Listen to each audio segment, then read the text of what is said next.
ನಮಸ್ಕಾರ. ಜಿ ಕನ್ನಡ ವಾಹಿನಿಯ ವೀಕ್ಷಕರೆಲ್ಲರಿಗೂ ಶುಭೋದಯ. ಇದು ಮಹರ್ಷಿವಾಣಿ ನೇರ ಪ್ರಸಾರ ಕಾರ್ಯಕ್ರಮ ಪವರ್ಡ್ ಬೈ ಅಮೃತ ಬಿಂದು ಹಾಗೆ ನಮ್ಮ ಅಗರಬತ್ತಿ ಪಾರ್ಟ್ನರ್ಸ್ ಮೋಕ್ಷ ಅಗರಬತ್ತಿ. ವೀಕ್ಷಕರೇ, ಕಾರ್ಯಕ್ರಮಕ್ಕೆ ಗುರುಜಿಯವರನ್ನ ಸ್ವಾಗತ ಕೋರುವುದಕ್ಕೂ ಮೊದಲು, ಗುರುಜಿ ಇವತ್ತು ನೇರ ಪ್ರಸಾರ ಕಾರ್ಯಕ್ರಮ ಮುಗಿದ ತಕ್ಷಣ ಭೇಟಿ ಕೊಡುವಂತ ಧಾರ್ಮಿಕ ಕಾರ್ಯಕ್ರಮದ ವಿವರವನ್ನ ನಾನು ನಿಮಗೆ ಕೊಡ್ತಾ ಹೋಗ್ತೀನಿ. ಈ ನೇರ ಪ್ರಸಾರ ಕಾರ್ಯಕ್ರಮ ಮುಗಿದ ತಕ್ಷಣ ಗುರುಜಿ ಭೇಟಿ ಕೊಡ್ತಾ ಇದ್ದಾರೆ. ಮಹಾವೀರ್ ಕಾನ್ವೆಂಟ್ ರಸ್ತೆ, 1ನೇ ಮುಖ್ಯ ರಸ್ತೆ, ಡಾಕ್ಟರ್ ರಾಜ್ಕುಮಾರ್ ನಗರ, ಮಾರಪ್ಪ ಲೇಔಟ್, ಕೆಂಗೇರಿ ಉಪನಗರ, ಬೆಂಗಳೂರು. ಇಲ್ಲಿರುವಂತ ಶ್ರೀ ಆದಿಶಕ್ತಿ ಮಾರಮ್ಮ ದೇವಸ್ಥಾನಕ್ಕೆ ಇಲ್ಲಿ ನಡೆಯುತ್ತೆ ಆದಿಶಕ್ತಿ ಮಾರಮ್ಮ ದೇವಿಯ ಜಾತ್ರಾ ಮಹೋತ್ಸವ ಮತ್ತು ಕರಗ ಉತ್ಸವ. ವೀಕ್ಷಕರೇ, ನೇರ ಪ್ರಸಾರ ಕಾರ್ಯಕ್ರಮ ಮುಗಿದ ತಕ್ಷಣವೇ ಗುರುಜಿ ಆ ಕಾರ್ಯಕ್ರಮಕ್ಕೆ ಭೇಟಿಯನ್ನ ಕೊಡ್ತಾ ಇದ್ದಾರೆ. ಅಲ್ಲಿ ನಡೆಯುತ್ತೆ ಜಾತ್ರಾ ಮಹೋತ್ಸವ. ಹಾಗೆ ಗುರುಜಿಯವರನ್ನ ನೀವು ಕೂಡ ಅಲ್ಲಿ ಭೇಟಿ ಮಾಡಬಹುದು. ತುಂಬಾ ಶ್ರದ್ಧಾ ಭಕ್ತಿಯಿಂದ ತಾವೆಲ್ಲರೂ ಕೂಡ ಆ ಧಾರ್ಮಿಕ ಕಾರ್ಯಕ್ರಮದಲ್ಲಿ ಭಾಗವಹಿಸ್ತೀರಲ್ವಾ ವೀಕ್ಷಕರೇ.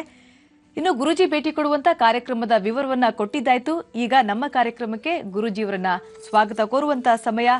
ಶ್ರೀಯುತರು ಬ್ರಹ್ಮಶ್ರೀ ಆನಂದ ಸಿದ್ಧಿಪೀಠಂನ ಸಂಸ್ಥಾಪಕರು, ಖ್ಯಾತ ಜ್ಯೋತಿಷಿಗಳು, ಸ್ವರ ಜ್ಯೋತಿಷ್ಯ ಪ್ರವೀಣರು, ಚಕ್ಷುರ್ಮತಿ ವಿದ್ಯಾಪಂಡಿತರು ಆಗಿರುವಂತ ಡಾಕ್ಟರ್ ಮಹರ್ಷಿ ಆನಂದ ಗುರುಜಿಯವರನ್ನ ನಮ್ಮ ಕಾರ್ಯಕ್ರಮಕ್ಕೆ ಸ್ವಾಗತವನ್ನ ಕೋರ್ತಾ ಇವತ್ತಿನ ಕಾರ್ಯಕ್ರಮವನ್ನ ಪ್ರಾರಂಭ ಮಾಡೋಣ ಅಲ್ವಾ? ನಮಸ್ತೆ ಗುರುಜಿ. ನಮಸ್ತೆ ತಾಯಿ. ನಮ್ಮ ಕಾರ್ಯಕ್ರಮಕ್ಕೆ ಆತ್ಮೀಯ ಸ್ವಾಗತ ನಿಮಗೆ. ಎಲ್ಲರಿಗೂ ಶುಭವಾಗಲಿ, ಒಳ್ಳೆಯದಾಗಲಿ. ಓಕೆ ವೀಕ್ಷಕರೇ, ಈಗ ಈ ದಿನದ ವಿಶೇಷತೆಯನ್ನ ತಿಳಿಯುವಂತ ಸಮಯ.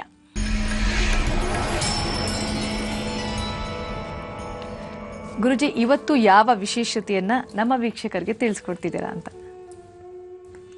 ಮೊದಲನೇದಾಗಿ ಮಂಗಳವಾರ, ಮಂಗಳಕರವಾದಂತಹ ಈ ಒಂದು ಶುಭ ದಿನ ಎಲ್ಲರಿಗೂ ಶುಭವನ್ನೇ ತರಲಿ.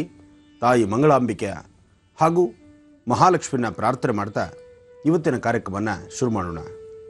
ಸರ್ವಮಂಗಳ ಮಾಂಗಲ್ಯೇ ಶಿವೇ ಸರ್ವಾರ್ಥ ಸಾಧಿಕೆಂ ಶರಣ್ಯೇ ತ್ರ್ಯಂಬಕೆ ಗೌರಿ ನಾರಾಯಣೀ ನಮೋಸ್ತುತೆ. ಹರಿಂ ಕರಾಸನ ಗರ್ಭಿದಾಂ ನಲಸಕಾಂ ಸೋಂ ಕ್ಲೀಂ ಕಳಾಂ ಬಿಭ್ರದೀಂ ಸವರ್ಣಾಂ ವರದಾನೀಂ ಚ ಪ್ರಸದಾಂ ಧೂತಾಂ ತನಿತ್ರೋಜ್ವಲಾಂ ವಂದೇ ಪೃಷ್ಠಕವಾಸಮಂಕುಶಧರಾಂ ಸರ್ಗಭೂಷಿತಾಂ ಉಜ್ವಲಾಂ ತ್ವಾಂ ಗೌರೀಂ ತ್ರಿಪುರಾಂ ಫರಾತ್ವರಕಲಾಂ ಶ್ರೀಚಕ್ರ ಸಂಚಾರಣೀಂ. ಓಂ ಶ್ರೀಂ ಮಹಾಕಾಳಿ ಮಹಾಲಕ್ಷ್ಮೀ ನಮಃ. ಶ್ರೀಮದ್ ಮಹಾಲಲಿತಾಂ ಬಲಾತ್ ತ್ರಿಪುರ ಸುಂದರೀ ನಮಃ.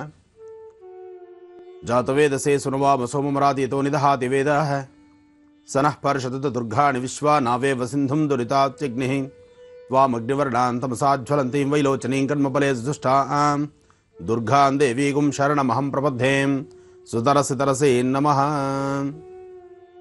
ಓಂ ಶ್ರೀಂ ದುಂ ದುರ್ಗಾಯೈ ನಮಃ. ಓಂ ಶ್ರೀಂ ದುಂ ದುರ್ಗಾಯೈ ನಮಃ. ಓಂ ಶ್ರೀಂ ದುಂ ದುರ್ಗಾಯೈ ನಮಃ. ಮನೋಜವಂ ಮಾರುತತುಲ್ಯ ವೇಗಂ ಜಿತೇಂದ್ರಿಯಂ ಬುದ್ಧಿಮತಾಂ ವರಿಷ್ಠಂ ವಾತಾತ್ಮಜಂ ವಾನರೋಧ ಮುಖ್ಯಂ ಶ್ರೀರಾಮದೂತಂ ಶಿರಸಾ ನಮಾಮಿ. ಮಾರುತಾತ್ಮಜ ಪ್ರಸನ್ನಾಂಜನೇಯ ಸ್ವಾಮಿನೇ ನಮಃ. ಓಂ ಶ್ರೀ ಮಾರುತಾತ್ಮಜಾಯ ನಮಃ. ಪ್ರಸನ್ನಾತ್ಮನೇ ನಮಃ. ಶ್ರೀ ಮಾರುತಾತ್ಮಜ ರಾಮಚಂದ್ರ ಸ್ವರೂಪಿಣ್ಯಾಯ ನಮಃ. ಶ್ರೀ ಮಾರುತಾತ್ಮಜ ಪ್ರಸನ್ನಾಂಜನೇಯ ಸ್ವಾಮಿ ದೇವತಾಭ್ಯೋ ನಮಃ. ಇವತ್ತಿನ ಈ ಶುಭ ದಿನ ಸಾರ್ವತ್ರಿಕವಾಗಿ ಎಲ್ಲ ಕೆಲಸಗಳಲ್ಲೂ ಅಷ್ಟೇ ವಿಶೇಷತೆ ಇದೆ. ಕೆಲವರಿಗೆ ಮಂಗಳವಾರ ಅಂದ ತಕ್ಷಣ ಇವತ್ತು ಮಂಗಳವಾರ ಮಂಗಳಕರವಾದಂತಹ ವಾರ. ಆದರೆ ಮಂಗಳವಾರನ ಕೆಲವರು ನಿರ್ಲಕ್ಷ್ಯತನ ಮಾಡ್ತಾರೆ. ಮಂಗಳವಾರ ಹುಟ್ಟಿರ್ತಕ್ಕಂಥವರು ನಿಜಕ್ಕೂ ಸಾಕಷ್ಟು ಸಾಧನೆಗಳನ್ನೇ ಮಾಡಿದ್ದಾರೆ. ಮಂಗಳವಾರ ಹುಟ್ಟಿದ ತಕ್ಷಣ ಅವರು ಕಡೆಯಲ್ಲ ಅಥವಾ ಅವರು ಯಾವ ಕೆಲಸ ಮಾಡೋದಕ್ಕೆ ಆಗೋದಿಲ್ಲ ಅಂತಲ್ಲ. ಎಲ್ಲ ಕೆಲಸಗಳನ್ನು ಗೆಲ್ಲಬಲ್ಲರು. ಜೊತೆಗೆ ಇನ್ನೊಬ್ಬರ ಸಮಸ್ಯೆಗಳಿಗೆ, ಇನ್ನೊಬ್ಬರ ಕಷ್ಟಕ್ಕೆ ಸ್ಪಂದಿಸುವಂಥ ಗುಣ ಮಂಗಳವಾರ ಹುಟ್ಟಿರ್ತಕ್ಕಂಥವ್ರಿಗಿರುತ್ತೆ. ಮಂಗಳವಾರ ಹುಟ್ಟೋದ್ರಿಂದ ಸಾಕಷ್ಟು ಲಾಭವೇ ಸರಿ.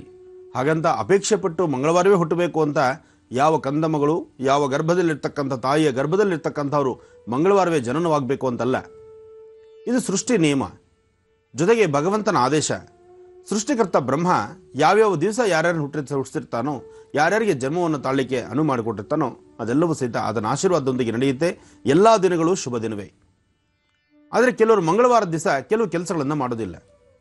ಹಾಗೆ ಕೆಲವು ಲೇವಾದೇವಿಗಳನ್ನು ಮಾಡಬೇಕಾದ್ರೆ, ಹಣಕಾಸನ್ನು ಕೊಟ್ಟು ತೆಗೆದುಕೊಳ್ಳಬೇಕಾದರೂ ಸಹಿತ ಮಂಗಳವಾರದ ದಿವಸ ಮಾಡೋದಿಲ್ಲ. ಹಾಗೆ ಮತ್ತೊಂದು ವಿಚಾರ ತಮ್ಮ ಗಮನಕ್ಕೆ ತರಬೇಕು. ಮಂಗಳವಾರ ಅಂದ ತಕ್ಷಣ ಮಂಗಳಾಂಬಿಕೆಯನ್ನು ನಾನು ಮೊದಲೇ ಪ್ರಾರಂಭ ಮಾಡಿ ನಮಸ್ಕಾರ ಮಾಡಿದ್ದೇನೆ. ಮಂಗಳಾಂಬಿಕೆ ಇರತಕ್ಕಂಥದ್ದು ಮಂಗಳೂರಿನಲ್ಲಿ. ಹಾಗಾಗಿ ನಮ್ಮ ಕಾರ್ಯಕ್ರಮವೂ ಅಷ್ಟೇ ಸತತವಾಗಿ 3 ದಿನಗಳ ಕಾಲ ನಾವು ಮಂಗಳೂರಿನಲ್ಲೇ ಇದ್ವಿ. ಆದರೆ ಈ ಬಾರಿ ನಾನು ಹೇಳಿದಷ್ಟು ಚಳಿ ಅಂತ ಹೇಳಿದ್ದೆ. ಅಂದರೆ ಮಂಗಳೂರಿನಲ್ಲಿ ಬಹಳ ಚಳಿ ಅಂತಂದೆ. ಚಳಿ ಅಂದ್ರೇನು? ಅದಕ್ಕೆ ವಿರುದ್ಧ ಪದ ಅಂತ ನಾವು ತಿಳ್ಕೊಳ್ಬೇಕಾಗತ್ತೆ. ಅತಿಯಾದಂಥ ಶೆಕೆ ಅಂತ. ಆದರೆ ಅಂತಹ ಶೆಕೆಯೂ ಅಲ್ಲ, ಅಂತಹ ಚಳಿಯೂ ಅಲ್ಲ, ಬಹಳ ಚೆನ್ನಾಗಿದ್ದಂಥ ಒಳ್ಳೆ ಕ್ಲೈಮೇಟ್ ಅಂತ ಹೇಳ್ಬೋದು. ಇನ್ನು 3 ದಿನಗಳ ನಡೆದಂತಹ ಈ ಒಂದು ಧರ್ಮದ ಜಾತ್ರೆ ಬಹಳ ವಿಶೇಷವಾಗಿತ್ತು, ಬಹಳ ಅದ್ಧೂರಿತವಾಗಿ ನಡೀತು. ಗುರು ವೈದ್ಯನಾಥೇಶ್ವರ ತಾಯಿ ಚಾಮುಂಡೇಶ್ವರಿಯ ಅನುಷ್ಠಾನ, ಧನ್ವಂತರಿ ಮಹಾಯಾಗ ಇದು ಬಹಳ ಅಚ್ಚುಕಟ್ಟಾಗಿ ಬಹಳ ಶ್ರದ್ಧೆಯಿಂದ ನಡೀತು. ಹಾಗೆ ಭಕ್ತರು ಸಹಿತ ಸಾಕಷ್ಟು ದೂರಭಾರದಿಂದ ಭಕ್ತರು ಇಲ್ಲಿಗೆ ಆಗಮಿಸಿದರು. ಮಂಗಳೂರು ಅಂದ ತಕ್ಷಣ ಕರಾವಳಿ ಪ್ರದೇಶ, ಅಲ್ಲಿ ಆ ಬಿಸಿಲು, ಆ ವಾತಾವರಣಕ್ಕೆ ಇಂತಹ ಧರ್ಮದ ಕಾರ್ಯಕ್ರಮಗಳಿಗೆ ಇಷ್ಟು ಜನ ಸೇರ್ಬೋದು, ಸೇರೋಕ್ಕಾಗುತ್ತೋ ಬಿಡುತ್ತೋ, ಯಾಕೆಂದರೆ ಆ ಭಾಗದ ಜನದ ಮನಸ್ಥಿತಿಯೇ ಒಂದು ತರಹ ಅಂತ ನಾವು ಅಂದ್ಕೊಂಡ್ವಿ.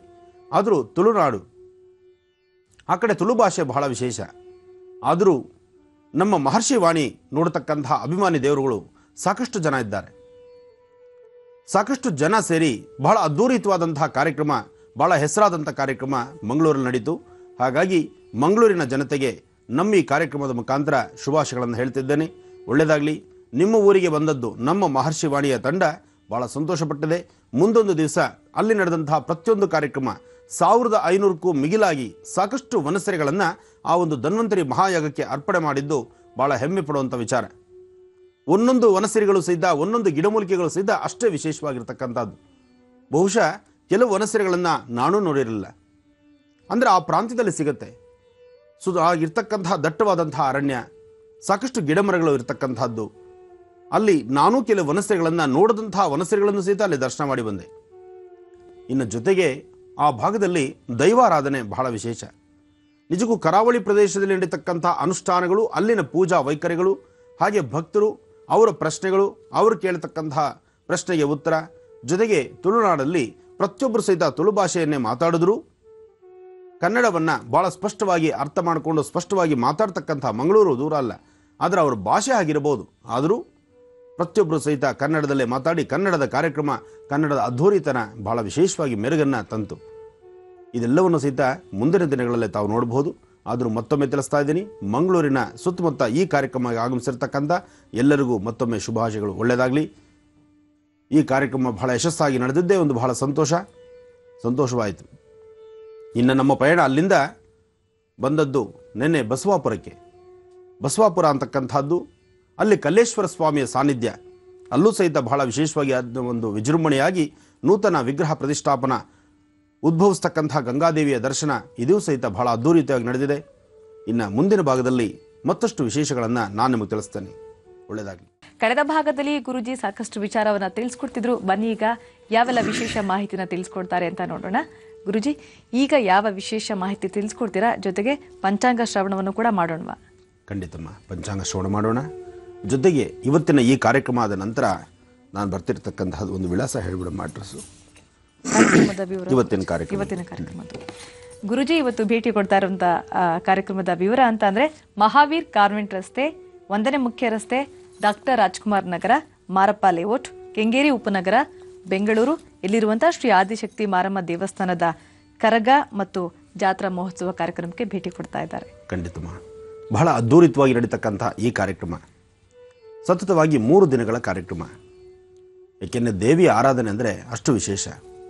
ಈಗಾಗಲೇ ಸಾಕಷ್ಟು ಕಡೆ ಜಾತ್ರೆ, ಜನ್ಮೋತ್ಸವ, ರಥೋತ್ಸವ, ಹಾಗೆ ಪಲ್ಲಕ್ಕಿ ಉತ್ಸವಗಳು, ದೀಪಾರಾಧನೆ, ಇಲ್ಲಿ ನಡೀತಕ್ಕಂಥದ್ದು ತೆಂಬಿಟ್ಟಿನ ಆರಾಧನೆ, ಜೋಡಿ ದೀಪದ ಆರಾಧನೆ, ಬೆಲ್ಲದಚ್ಚಿನ ಆರಾಧನೆ, ತಾಯಿಗೆ ಇದೆಲ್ಲ ಬಹಳ ವಿಶೇಷ. ಇನ್ನು ಈ ಸಮಯದಲ್ಲಿ ನಾನಾ ಪುಷ್ಪಗಳಿಂದ ವಿಶೇಷವಾದಂತಹ ರೀತಿ ತಾಯಿಗೆ ಅಲಂಕಾರ ಇರುತ್ತಲ್ಲ, ಆ ಪುಷ್ಪಾಲಂಕಾರವನ್ನು ನೋಡದೆ 2 ಕಣ್ಗಳ ಸಾಲಲ್ಲ. ಈ ಭಾಗದ ವಿಶೇಷತೆ ಹೀಗೆ. ಇನ್ನು ಮಂಗಳೂರು ಆ ಭಾಗಗಳಲ್ಲಿ ನೋಡಿದ್ರೆ ಅಲ್ಲಿಯೂ ಅಷ್ಟೇ ವಿಶೇಷತೆ ಇದೆ. ಅಲ್ಲಿ ಒಂದು ವಿಶೇಷವಾಗಿರ್ತಕ್ಕಂಥ ಕ್ಷೇತ್ರಕ್ಕೂ ನಾವು ಹೊರಟ್ವಿ, ಶರಬೇಶ್ವರನ ಕ್ಷೇತ್ರ. ಜೊತೆಗೆ ಅಲ್ಲಿ ಒಂದು ಉದ್ಭವ ಗಣಪತಿ ಇದೆ.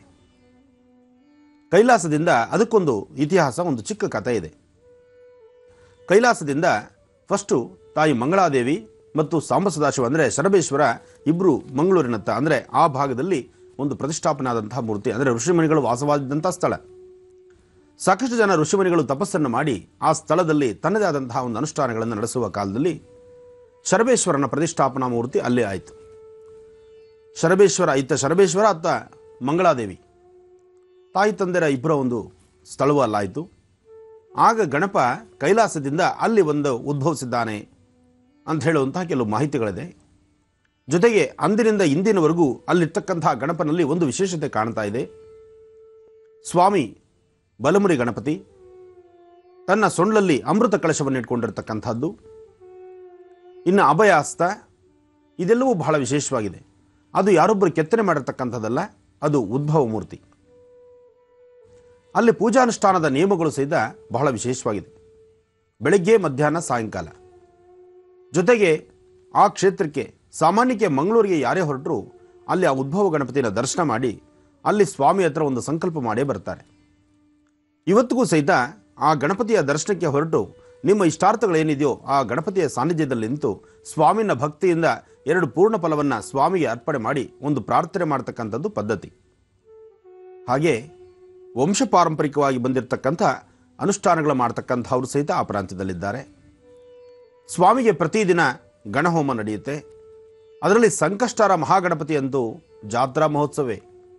ದೇವಸ್ಥಾನ ಆ ಪ್ರಾಂತ್ಯ ಅಲ್ಲಿನ ಚಿಕ್ಕ ಪುಟ್ಟ ದೇವಸ್ಥಾನಗಳಲ್ಲ, ನೀವು ಬಹುಶಃ ತಮಿಳುನಾಡಲ್ಲಿ ನೋಡಿರ್ತಕ್ಕಂತಹ ದೇವಸ್ಥಾನಗಳೇನಿದೆಯೋ ಅದೇ ಪ್ರಕಾರವಾಗಿ ಇಲ್ಲಿರುತ್ತೆ. ಅಷ್ಟು ಆ ದೇವಸ್ಥಾನದ ಪರಾಂಗಣ ಏನಿದೆ ಸಂಪೂರ್ಣವಾಗಿ ಜನಸಾಗರ ಆಗುತ್ತೆ. ಅಂದರೆ ಸಂಕಷ್ಟಹಾರ ಗಣಪತಿ ಅಲ್ಲಿ ವಿಶೇಷ. ಶರಬೇಶ್ವರ, ಮಹಾಗಣಪತಿ ಇದೆರಡು ಒಂದು ಬಹಳ ವಿಶೇಷ. ಇನ್ನು ದೈವಾರಾಧನೆ ಅಂತಕ್ಕಂಥದ್ದು ಸಹಿತ ಆ ಭಾಗದಲ್ಲಿದೆ. ದೈವಾರಾಧನೆಯಲ್ಲಿ ನಾಗಬ್ರಹ್ಮನ ಆಲಯ ಬರೀ ಸಾಕಷ್ಟು 149 ದಿವಸ, 149 ದಿವಸದಲ್ಲಿ ಬೃಹದಾಕಾರವಾಗಿರ್ತಕ್ಕಂಥ, ಅದರಲ್ಲಿ ಈ ಭಾಗದಲ್ಲಿ ಆಲಯಗಳನ್ನು ಕಟ್ಟದಂಗಲ್ಲ. ಆ ಕಡೆ ಮಂಗಳೂರಿನ ಭಾಗ ಅಂದರೆ ಕರಾವಳಿ ಪ್ರಾಂತ್ಯದಲ್ಲಿ ಅಲ್ಲಿ ವಿಗ್ರಹ, ಅಲ್ಲಿ ದೇವರುಗಳು ಮತ್ತು ಅಲ್ಲಿ ದೇವಸ್ಥಾನ ಕಟ್ಟುವಂತಹದ್ದೇ ಒಂದು ಬರೀ ವುಡ್ ಅಂದರೆ ಮರ ಅಥವಾ ತಾಮ್ರ ಅಥವಾ ಹಿತ್ತಾಳೆ. ಇನ್ನು ಅದು ಬಿಟ್ಟರೆ ಪೂರ್ಣವಾದಂತಹ ಶಿಲೆ ಅಂದರೆ ಕಲ್ಲು, ಅದು ಸಹಿತ ಕಲ್ಲು ಒಂದು ತಳಪಾಯದವರೆಗೂ ಮಾತ್ರವೇ. ಅದಾದ ನಂತರ ಮರದಿಂದಲೇ ಕಟ್ಟುವಂಥದ್ದು. ಅದರ ಮೇಲ್ಭಾಗಕ್ಕೆ ತಾಮ್ರ ಅದರ ಹೊದಿಕೆ ಕೊಡ್ತಕ್ಕಂಥದ್ದು. ಅದರ ಮೇಲ್ಭಾಗದಲ್ಲಿರ್ತಕ್ಕಂಥ ಕಳಶವೇ ಪಂಚಲೋಹ ಅಥವಾ ಹಿತ್ತಾಳೆಯಿಂದ ಮಾಡಿರ್ತಕ್ಕಂಥದ್ದು. ನಿಜಕ್ಕೂ ಅದು ನೋಡೋದೇ ಒಂದು ಆನಂದ. ಜೊತೆಗೆ ಪರಶುರಾಮ ಕ್ಷೇತ್ರವಾದ್ದರಿಂದ ಆ ಭಾಗದಲ್ಲಿ ನಾಗಾರಾಧನೆ ಬಹಳ ವಿಶೇಷ. ಪ್ರತಿಯೊಬ್ಬರ ಮನೆಗೂ ಒಂದು ನಾಗನಿದ್ದಾನೆ, ಪ್ರತಿಯೊಬ್ಬರ ಪ್ರಾಂತ್ಯಕ್ಕೂ ನಾಗಾರಾಧನೆ ಇದೆ, ಪ್ರತಿಯೊಬ್ಬರ ಕುಲದೈವವೂ ಸಹಿತ ಒಂದು ನಾಗನಿರ್ತಾನೆ. ಆ ನಾಗನ ಅನುಷ್ಠಾನವನ್ನು ಮಾಡದಿರ ಯಾವುದೇ ಕಾರಣಕ್ಕೂ ಸಣ್ಣದಾದಂಥ ಒಂದು ಕೆಲಸವನ್ನು ಸಹಿತ ಆ ಕಡೆ ಜನ ಮಾಡೋದಿಲ್ಲ. ಅಂದರೆ ಪರಶುರಾಮ ಕ್ಷೇತ್ರದಲ್ಲೂ ವಿಷ್ಣುವಿನ ದಶಾವತಾರದಲ್ಲಿ ಪರಶುರಾಮ ಬರ್ತಾನೆ. ಅಂತಹ ಪರಶುರಾಮ ಕ್ಷೇತ್ರದಲ್ಲಿ ನಾಗಾರಾಧನೆ ಅಂತಕ್ಕಂಥದ್ದು, ನಾಗಮಂಡಲ ಉತ್ಸವ ಅಂತಕ್ಕಂಥದ್ದು, ನಾಗ ದರ್ಶನ ಅಂತಕ್ಕಂಥದ್ದು ಇದೆಲ್ಲವೂ ಬಹಳ ವಿಶೇಷ, ಬಹಳ ಅರ್ಥಗರ್ಭಿತ. ಇದು ನೀವು ಅದನ್ನು ಕಣ್ತುಂಬ ನೋಡಬೇಕು. ಅದು ನೋಡಬೇಕಾದ್ರೆ ಬಹುಶಃ ನೀವು ಆ ಪ್ರಾಂತ್ಯಕ್ಕೆ ಒಂದೊಂದು ಸತಿನೇ ಭೇಟಿ ಕೊಟ್ಟು ಅಲ್ಲಿರ್ತಕ್ಕಂಥ ಆಲಯಗಳು, ಅಲ್ಲಿರ್ತಕ್ಕಂಥ ದೈವ ದರ್ಶನ ಮತ್ತು ನಾಗಬ್ರಹ್ಮನ ಒಂದು ವಿಶೇಷವಾಗಿರ್ತಕ್ಕಂಥ ಅನುಷ್ಠಾನಗಳು ಇದನ್ನು ನೋಡಿದ್ರಷ್ಟೇ ಆನಂದ. ಯಾಕೆಂದ್ರೆ ನಾನು ನಿಮ್ಗೆ ಹೇಳಿದ್ರೆ ಬಹುಶಃ ನಾನು ಹೇಳುವಂಥ ಕಾಲದಲ್ಲೇ ನೀವೆಲ್ಲರೂ ಅಲ್ಲಿ ಹೊರಟಿರ್ತೀರಿ, ನಿಮ್ಮ ಮನಸ್ಥಿತಿನೆಲ್ಲ ತೊಗೊಂಡೋಗಿರ್ತೀರಿ. ಹೇಗಿರ್ಬೋದು ಅನ್ನೋದನ್ನು ಒಮ್ಮೆ ಕೂತು ಆಲೋಚನೆ ಮಾಡೋದು ಸಹಿತ ಅಷ್ಟೇ ಸಂತೋಷ ಪಡ್ಬೋದು. ಒಂದೊಂದು ಭಾಗದಲ್ಲಿ ಒಂದೊಂದು ತರಹ ಅನುಷ್ಠಾನಗಳಿದೆ. ನಂಬಿದವರಿಗೆ ಎಲ್ಲವೂ ದೈವವೇ, ನಂಬದಿರತಕ್ಕಂಥವ್ರಿಗೆ ಸಾಕ್ಷಾತ್ ಭಗವಂತನೇ ಬಂದು ಮುಂದೆ ನಿಂತರೂ ಸಹಿತ ಈ ಕಲಿಯುಗದಲ್ಲಿ ನೀನು ಯಾವುದೋ ಒಂದು ಅವತಾರವನ್ನು ಧರಿಸಿದ್ಯಾ ಅಥವಾ ಯಾವುದೋ ಒಂದು ವಸ್ತ್ರವನ್ನು ಹಾಕಿರ್ಬೋದೇನೋ ಅನ್ನೋ ಮನಸ್ಥಿತಿ ಇರುತ್ತೆ. ಆದರೆ ಒಂದಂತೂ ಸತ್ಯ, ಒಂದು ಅಗೋಚರ ಶಕ್ತಿ ನಮ್ಮ ಹಿಂದೆ ಮುಂದೆ ಇದೆ ಅನ್ನೋದನ್ನು ನಾವೆಲ್ಲ ಕಡೆ ನೋಡಬಹುದು. ಆ ಭಾಗದಲ್ಲಿ ಯಾರೊಬ್ಬರು ಸಹಿತ ಸರ್ಪಕ್ಕೆ ಕಿಂಚಿತ್ತೂ ಸಹಿತ ನೋವು ಕೊಡೋದಿಲ್ಲ. ಜೊತೆಗೆ ನಾಗನ್ನ ಪ್ರತಿಯೊಬ್ಬರು ಆರಾಧನೆ ಮಾಡೋದ್ರಿಂದ ಏನೇ ಅನುಷ್ಠಾನವಾದರೂ ನಾಗಾರಾಧನೆಯೊಂದಿಗೆ ಅಲ್ಲಿ ನಡೆಸ್ತಕ್ಕಂಥದ್ದು. ಹಾಗೆ ಅಂತಹ ವಿಶೇಷತೆಗಳನ್ನು ಒಳಗೊಂಡಿರ್ತಕ್ಕಂಥ ಮಂಗಳೂರು ಆ ಭಾಗದ ಸುತ್ತಮುತ್ತ. ಹಾಗೆ ಕಟೀಲು ದುರ್ಗಾ ಪರಮೇಶ್ವರಿ ಆ ತಾಯಿ ಆದರೂ ಸಾಲಿಗ್ರಾಮ ಶಿಲೆ ಚಿಕ್ಕದಾದಂತಹ ಒಂದು ಸಾಲಿಗ್ರಾಮ. ಆದರೆ ನಾವು ತಾಯಿನ ನೋಡ್ತಕ್ಕಂಥದ್ದು ಅಮ್ಮನವರ ಮುಖವಾಡ ಸ್ವರ್ಣರಂಜಿತವಾಗಿರ್ತಕ್ಕಂಥದ್ದು, ಬಂಗಾರದ ರಥವನ್ನು ಸಹಿತ ಈಗ ಇತ್ತೀಚಿನ ದಿನಗಳಲ್ಲಿ ಮಾಡಿದ್ದಾರೆ. ಆ ಬಂಗಾರದ ರಥದ ಸೇವೆ ಸಹಿತ ನಿರಂತರವಾಗಿ ನಡೀತಿರುತ್ತೆ. ಬೆಳಗ್ಗೆ 4:15 ಅಭಿಷೇಕ ಪ್ರಾರಂಭವಾಗಿ ತಾಯಿನ ಅಭಿಷೇಕಕ್ಕೆ ಕೊಟ್ಟಂಥವ್ರು ಯಾರಾದರೂ ಸಹಿತ ಅಲ್ಲಿ ನೋಡಬಹುದು. ಪ್ರತಿ ದಿವಸ ಚಂಡಿಕಾಯಾಗ ನಿರಂತರವಾಗಿ ನಡೀತಕ್ಕಂತಹ ಚಂಡಿಕಾಯಾಗ. ಹಾಗೆ ಯಾರೊಬ್ಬರು ಹಸುವಿನಿಂದ ಆ ಆಲಯಕ್ಕೆ ಹೊರಟರು ದರ್ಶನ ಆದ ನಂತರವೇ ಹಿಂದಲೇ ಅವರಿಗೆ ಊಟೋಪಚಾರಗಳನ್ನು ಕೊಡ್ತಕ್ಕಂಥದ್ದು, ಪ್ರಸಾದವನ್ನು ಕೊಡ್ತಕ್ಕಂಥದ್ದು ಅಲ್ಲಿನ ಮಹಿಮೆ, ಅಲ್ಲಿನ ಪದ್ಧತಿ. ಅಂದರೆ ಹಸಿದು ಹೋಗ್ತಕ್ಕಂಥವರಿಗೆ ಅನ್ನವನ್ನು ಉಣಬಡಿಸ್ತಕ್ಕಂಥದ್ದು, ಹಸಿವಿನ ಅನ್ನಪೂರ್ಣೇಶ್ವರಿಯನ್ನ ಪ್ರಸಾದವನ್ನು ಕೊಡ್ತಕ್ಕಂಥದ್ದು ಆ ಪ್ರಾಂತ್ಯದ ಮತ್ತೊಂದು ವಿಶೇಷತೆ ಇದೆ. ಸಾಮಾನ್ಯ ದಕ್ಷಿಣ ಕನ್ನಡ ಈ ಭಾಗದಲ್ಲಿ ಸಾಕಷ್ಟು ದೇವಸ್ಥಾನಗಳಿದೆ. ಧರ್ಮಸ್ಥಳನೂ ಆ ಭಾಗದಲ್ಲೇ. ಧರ್ಮಸ್ಥಳ, ಉಡುಪಿ, ಇದು ಮತ್ತು ಕಟೀಲ್ ದುರ್ಗಾ ಪರಮೇಶ್ವರಿ, ಅಂಬಲ್ಪಾಡಿ, ಮಹಾಕಾಳಿ, ಇನ್ನು ಮುರುಡೇಶ್ವರ, ಈ ಭಾಗಗಳೆಲ್ಲನೂ ಸಹಿತ ದೇವಸ್ಥಾನಗಳಲ್ಲಿ ಮಾಧ್ಯಾಹ್ನಿಕ ಪ್ರಸಾದ ಅಂತೂ ಖಂಡಿತ ಎಲ್ಲ ಕಡೆ ಇರುತ್ತೆ. ಆದರೆ ಆಯಾ ಸಮಯಕ್ಕೆ ನಾವು ಪ್ರಸಾದವನ್ನು ತೆಗೆದುಕೊಳ್ಬೇಕು, ದರ್ಶನವನ್ನು ಮಾಡಬೇಕು. ನಿಜಕ್ಕೂ ಒಂದೊಂದು ವಿಶೇಷತೆಗಳಿದೆ. ಎಲ್ಲ ಪುರಾತನ ಕಾಲದ್ದು ಇತಿಹಾಸವನ್ನು ಹೇಳ್ತಕ್ಕಂಥದ್ದು. ಹಾಗೆ ನಾವು ಅನುಷ್ಠಾನವನ್ನು ಶ್ರದ್ಧೆಯಿಂದ ನಾವು ಏನು ಮಾಡಿದ್ರು ಸಹಿತ ಅದಕ್ಕೆ ಕಾರ್ಯಸಿದ್ಧಿ ಆಗುವಂಥದ್ದು. ಹಾಗಾಗಿ ನಮ್ಮ ಭಾಗದಲ್ಲೇ ಸಾಕಷ್ಟು ತೀರ್ಥಕ್ಷೇತ್ರಗಳಿದೆ. ನಾವು ಇಲ್ಲಿಂದ ಎಲ್ಲೋ ದೂರಭಾರ ಪ್ರಯಾಣ ಬೆಳೆಸ್ತೀವಿ. ದೂರಭಾರ ಪ್ರಯಾಣ ಬೆಳೆಸೋದಕ್ಕಿಂತ ನಮ್ಮ ಕರ್ನಾಟಕದಲ್ಲೇ, ನಮ್ಮ ಪ್ರಾಂತ್ಯದಲ್ಲೇ ಇಂಥ ಒಂದು ವಿಶೇಷತೆ ಇರತಕ್ಕಂಥ ಮತ್ತು ಸಾಕಷ್ಟು ಶಕ್ತಿಯುತವಾದಂಥ, ಎಲ್ಲರಿಗೂ ಸಹಿತ ಶೀಘ್ರವಾಗಿ ಪರಿಹಾರ ಕೊಡ್ತಕ್ಕಂಥ ಕ್ಷೇತ್ರಗಳು ನಮ್ಮ ಕರ್ನಾಟಕದಲ್ಲಿ, ನಮ್ಮ ಸುತ್ತಮುತ್ತಲೇ ಇದೆ ಅಂದರೆ ಅದು ತಪ್ಪಾಗಲಾರದು. ಇನ್ನು ನಿನ್ನೆ ನಾವು ಹೊರಟಂಥದ್ದು ಬಸವಾಪುರ. ಅಲ್ಲೂ ಸಹಿತ ಕಲ್ಲೇಶ್ವರ 3 ಕೊಡಗಳು. ಆ 3 ಕೊಡಗಳು ಕಲ್ಲೇಶ್ವರನ ಆಸ್ಥಾನದಲ್ಲಿರ್ತಕ್ಕಂಥದ್ದು. ಆ ಕಲ್ಲೇಶ್ವರನಿಂದ ಅಲ್ಲಿರ್ತಕ್ಕಂತಹ ವಿಶೇಷವಾದಂಥ ವೀರಭದ್ರೇಶ್ವರನಿಗೆ ಅಲ್ಲಿ ಪ್ರಶ್ನೆ ಆಗುವಂಥದ್ದು. ವೀರಭದ್ರೇಶ್ವರನಿಂದ ಒಬ್ಬ ವ್ಯಕ್ತಿ ಮೇಲೆ ಆವಾಹನೆಯಾಗಿ ಮಾತಾಡ್ತಕ್ಕಂಥದ್ದು. ಇದೆಲ್ಲ ಕಲಿಯುಗದಲ್ಲಿ ಇನ್ನೂ ಇದೆಯಾ? ಹೀಗೆಲ್ಲ ನಡೆಯುತ್ತಾ? ಆದರೂ ನಡೆಯುವ ಮಾತು, ಅವರು ಹೇಳಿದಂಥ ವಾಕ್ಸಿದ್ಧಿ, ಆ ಪ್ರಾಂತ್ಯದ ಒಂದು ವಿಶೇಷ ಇದೆ. ಸುಮಾರು 45-50 ಮನೆಗಳು ಮಾತ್ರವೇ ಆ ಪ್ರಾಂತ್ಯ. ಆದರೆ ಅಲ್ಲಿ ನಡೀತಕ್ಕಂತಹ ವಿಶೇಷ ಇದೆಯಲ್ಲ, ಅದು ಬಹಳ ವಿಶೇಷ. ಊರೊಳಗಡೆ ಯಾರೂ ನಾನ್ ವೆಜ್ ತೊಗೊಳಂಗಿಲ್ಲ. ಅಥವಾ ಆ ಆಲಯ, ಆ ಪ್ರಾಂತ್ಯದಲ್ಲಿರ್ತಕ್ಕಂತಹ ವಾಸ್ತುಗೃಹ ಮತ್ತಾರಾದರೂ ಬಂದರೂ ಅಲ್ಲಿ ಸ್ವಾಮಿ ಹತ್ರ ಸಂಕಲ್ಪ, ಅಲ್ಲೊಂದು ಪ್ರಶ್ನೆ. ಅಪ್ಪಿತಪ್ಪಿ ಒಂದು ತಪ್ಪು ಮಾಡಿದ್ರೆ ಹಿಂದಲೇ ಆ ಪನಿಷ್ಮೆಂಟ್ ಅಂತಕ್ಕಂಥದ್ದು ನೋಡಬೇಕಾಗತ್ತೆ.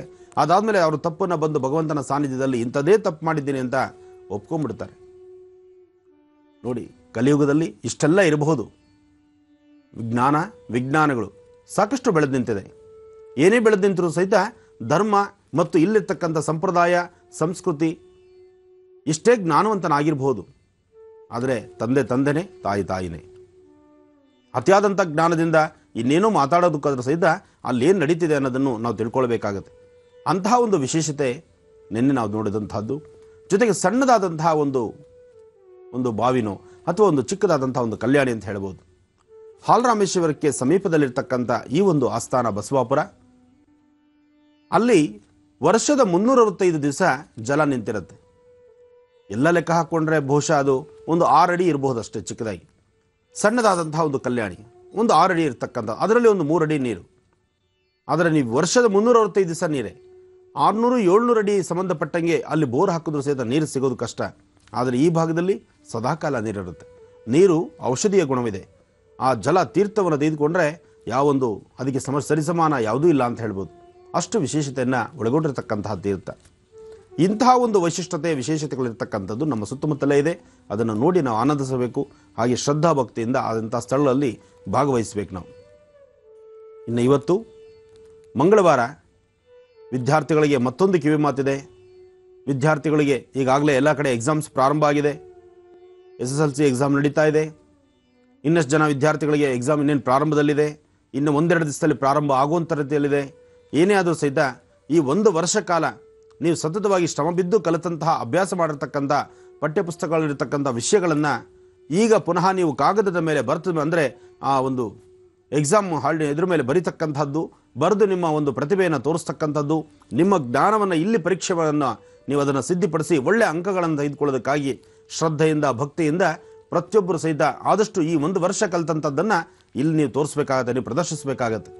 ಅದರಿಂದ ವಿದ್ಯಾರ್ಥಿನಿಯರಿಗೂ ಹಾಗೂ ಪೋಷಕರು ಇಂಥ ಸಮಯದಲ್ಲಿ ಮಕ್ಕಳ ಮೇಲೆ ಅತಿಯಾದಂಥ ಹೊರೆಯನ್ನು ಹೇರಿಸಬೇಡಿ. ನೀವು ಹೀಗೆ ಓದಬೇಕು ಅಂತ ಬರೀ ಅವ್ರನ್ನ ನಿಂದಿಸಿ ಅವ್ರನ್ನ ಇನ್ನೊಂದು ಥರ ಮಾತಾಡೋದಕ್ಕಿಂತ ಸ್ವಲ್ಪ ಸಮಾಧಾನದ ರೀತಿ ಒಂದು ನಗನಗ್ತಾ ಅವರೊಂದೆರಡು ಮಾತು ಹೇಳಿ. ಯಾಕೆಂದರೆ ಈ ಸಮಯದಲ್ಲಿ ನೀವು ತುಂಬ ಸ್ಟ್ರಾಂಗ್ ಆಗಿಬಿಡ್ತೀರಿ. ಮನೇಲಿರ್ತಕ್ಕಂಥ ಪೋಷಕರು ಮಾಡ್ತಕ್ಕಂಥ ತಪ್ಪೇನು ಅಂದರೆ, ಎಕ್ಸಾಮ್ ಹತ್ತಿರ ಬರ್ತಿರುವಾಗ ಪ್ರತಿಯೊಬ್ಬ ಮಕ್ಕಳಿಗೂ ಅವರಿಗೆ ಭಾಳ ಕಾರವಾಗಿ ಮಾತಾಡ್ತೀರಿ, ಭಾಳ ಸ್ಟ್ರಾಂಗಾಗಿ ಮಾತಾಡ್ತೀರಿ.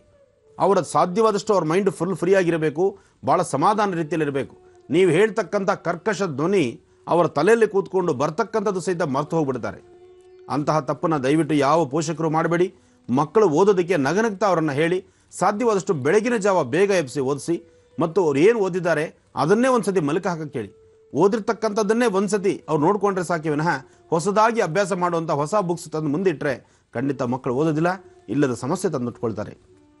ಆದರೂ ಗುರುಗಳ ಆಶೀರ್ವಾದ, ತಾಯಿ ಮಂಗಳಾಂಬಿಕೆ ಆಶೀರ್ವಾದ. ನಾನು ಸಹಿತ ನಿನ್ನೆ ಎಲ್ಲರ ಹೆಸರಲ್ಲೂ ಒಂದು ಸಂಕಲ್ಪ ಮಾಡಿಸಿದ್ದೀನಿ ವಿದ್ಯಾರ್ಥಿನಿಯರಿಗೆ. ಈ ವರ್ಷ ನೀವು ಎಕ್ಸಾಮ್ ಹಾಲಲ್ಲಿ ಒಳ್ಳೆ ಅಂಕ ತಗೋಬೇಕು, ಒಳ್ಳೆ ಮಾರ್ಕ್ಸ್ ತೆಗೆದುಕೊಂಡು ನಿಮ್ಮ ತಂದೆ ತಾಯಿ ಹೆಸರು ಉಳಿಸಬೇಕು, ತಂದೆ ತಾಯಿ ಅವರ ಆಶೀರ್ವಾದ ತಗೊಳ್ಳಿ. ಒಳ್ಳೆಯದಾಗಲಿ. ಪಂಚಾಂಗ ಶ್ರವಣ ಮಾಡೋಣವಾ? ಖಂಡಿತಮ್ಮ. ಓಂ ಸದ್ಯೋಜಾತಂ ಪ್ರಪದ್ಯಾಮಿ ಸದ್ಯೋಜಾತಾಯ ವೈ ನಮೋ ನಮಃ. ಭವೇ ಭವೇನಾದಿ ಭವೇ ಭವಸ್ತು ಮಾಂ ಭವೋದ್ಭವಾಯ ನಮಃ. ಸಾಂಬ ಸದಾಶಿವ, ಕಲ್ಲೇಶ್ವರಾಯ ನಮಃ, ನಂಜುಂಡೇಶ್ವರಾಯ ನಮಃ, ವಿಶ್ವೇಶ್ವರಾಯ ನಮಃ, ವಿಶ್ವವಂದಿತಾಯ ನಮಃ, ಭವೋನ್ಮುಖಾಯ ನಮಃ, ವೀರಭದ್ರಾಯ ನಮಃ, ನಾಗಯಜ್ಞೋಪವೀತಿನೇ ನಮಃ, ಸರ್ಪರಾಜಾಯ ನಮಃ. ಶ್ರೀ ಜಯನಾಮ ಸಂವತ್ಸರೆ ಉತ್ತರಾಯಣೆ ಶಶಿಋತು ಪಾಲ್ಗುಣ ಮಾಸ ಕೃಷ್ಣಪಕ್ಷ 10/3/2015 ಮಂಗಳವಾರ ಪಂಚಮಿ ಬೆಳಗ್ಗೆ 6:15 ಮಾತ್ರ. ನಂತರ ಸೃಷ್ಟಿ ಇರ್ತಕ್ಕಂಥದ್ದು ಮಂಗಳವಾರ ಸೃಷ್ಟಿ ಬಹಳ ವಿಶೇಷವೇ ಸರಿ. ಇನ್ನು ಸ್ವಾತಿ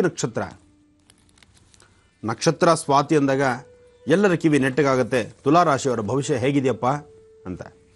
ಖಂಡಿತ ಭಗವಂತನ ಸಂಕಲ್ಪ, ಭಗವಂತನ ಆಶೀರ್ವಾದ, ಶಿವನ ಆಜ್ಞೆಲೇನಿದೆ ಚೀಮಗೂಡ ಖರ್ಚದು ಅಂತ ತೆಲುಗಲ್ಲಿ ಹೇಳ್ತಾರೆ. ಅಂದರೆ ಶಿವನ ಆಜ್ಞೆ ಒಂದು ಆಗದಿದ್ದರೆ ಒಂದು ಸಣ್ಣ ಇರುವೆ ಮನುಷ್ಯನೇನೂ ಮಾಡೋದಿಲ್ಲ. ಎಲ್ಲವೂ ಸಹಿತ ಆತನ ಆಜ್ಞೆಯಂತೆ, ಆತನ ಒಂದು ಮಾರ್ಗದರ್ಶನದಂತೆ ನಡೀತಕ್ಕಂಥದ್ದು. ಆದರೆ ಮನುಷ್ಯ ಸಾಧ್ಯವಾದಷ್ಟು ಸ್ವಾರ್ಥವನ್ನು ಬಿಟ್ಟು ನಿಸ್ವಾರ್ಥದ ಮನಸ್ಸಿನಿಂದ, ಅಥವಾ ತನ್ನ ಬದುಕು ಬೇಕು, ಸಮಾಜದಲ್ಲಿ ತಾನು ಹೇಗಿರಬೇಕೋ ಹಾಗೇ ಇರಬೇಕು, ಆದರೆ ಎಲ್ಲರದು ನನಗೇ ಬೇಕು, ಎಲ್ಲರ ಬದುಕು ನಾನೇ ಬದುಕಬೇಕು, ಅಥವಾ ಇನ್ನೊಬ್ಬ ವ್ಯಕ್ತಿ ತಾನು ಮುಂದೆ ಹೋಗ್ತಕ್ಕಂತಹ ಕಾಲದಲ್ಲಿ ಇನ್ನೊಬ್ಬರ ಕಾಲೆಳೆದು ತಾನು ಬದುಕಬೇಕು, ತಾನು ಅಲ್ಲಿ ಆರಾಧಿಸಬೇಕು ಅಂತ ಆಲೋಚನೆ ಮಾಡ್ತಕ್ಕಂಥದ್ದು ಅದು ಮಹಾಪರಾಧ, ತಪ್ಪು.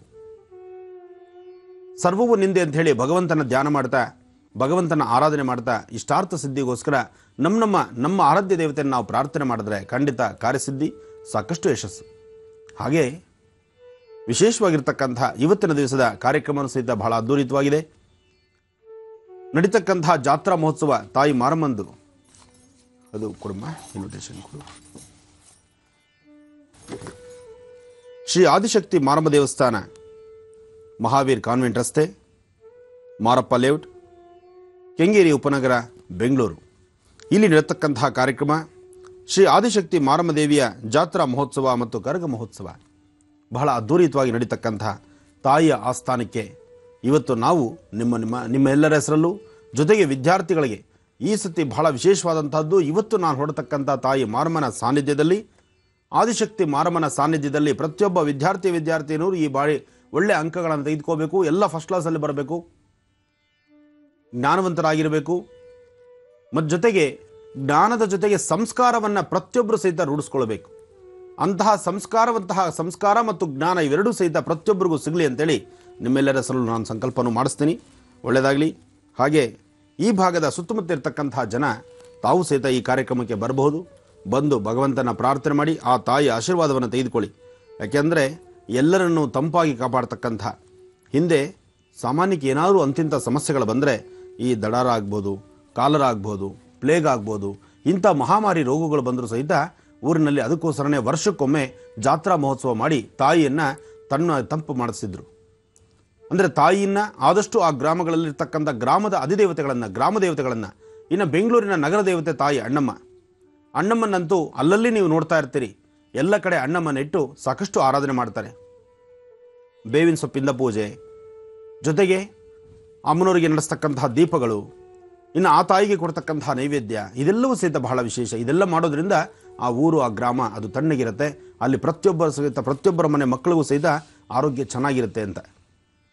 ಹಾಗೆ ಗ್ರಾಮದೇವತೆ ದರ್ಶನ, ಗ್ರಾಮದೇವತೆ ಅನುಷ್ಠಾನ ಅಂದರೆ ಈಗೆಲ್ಲ ವಿಶೇಷತೆಗಳಿರುತ್ತೆ.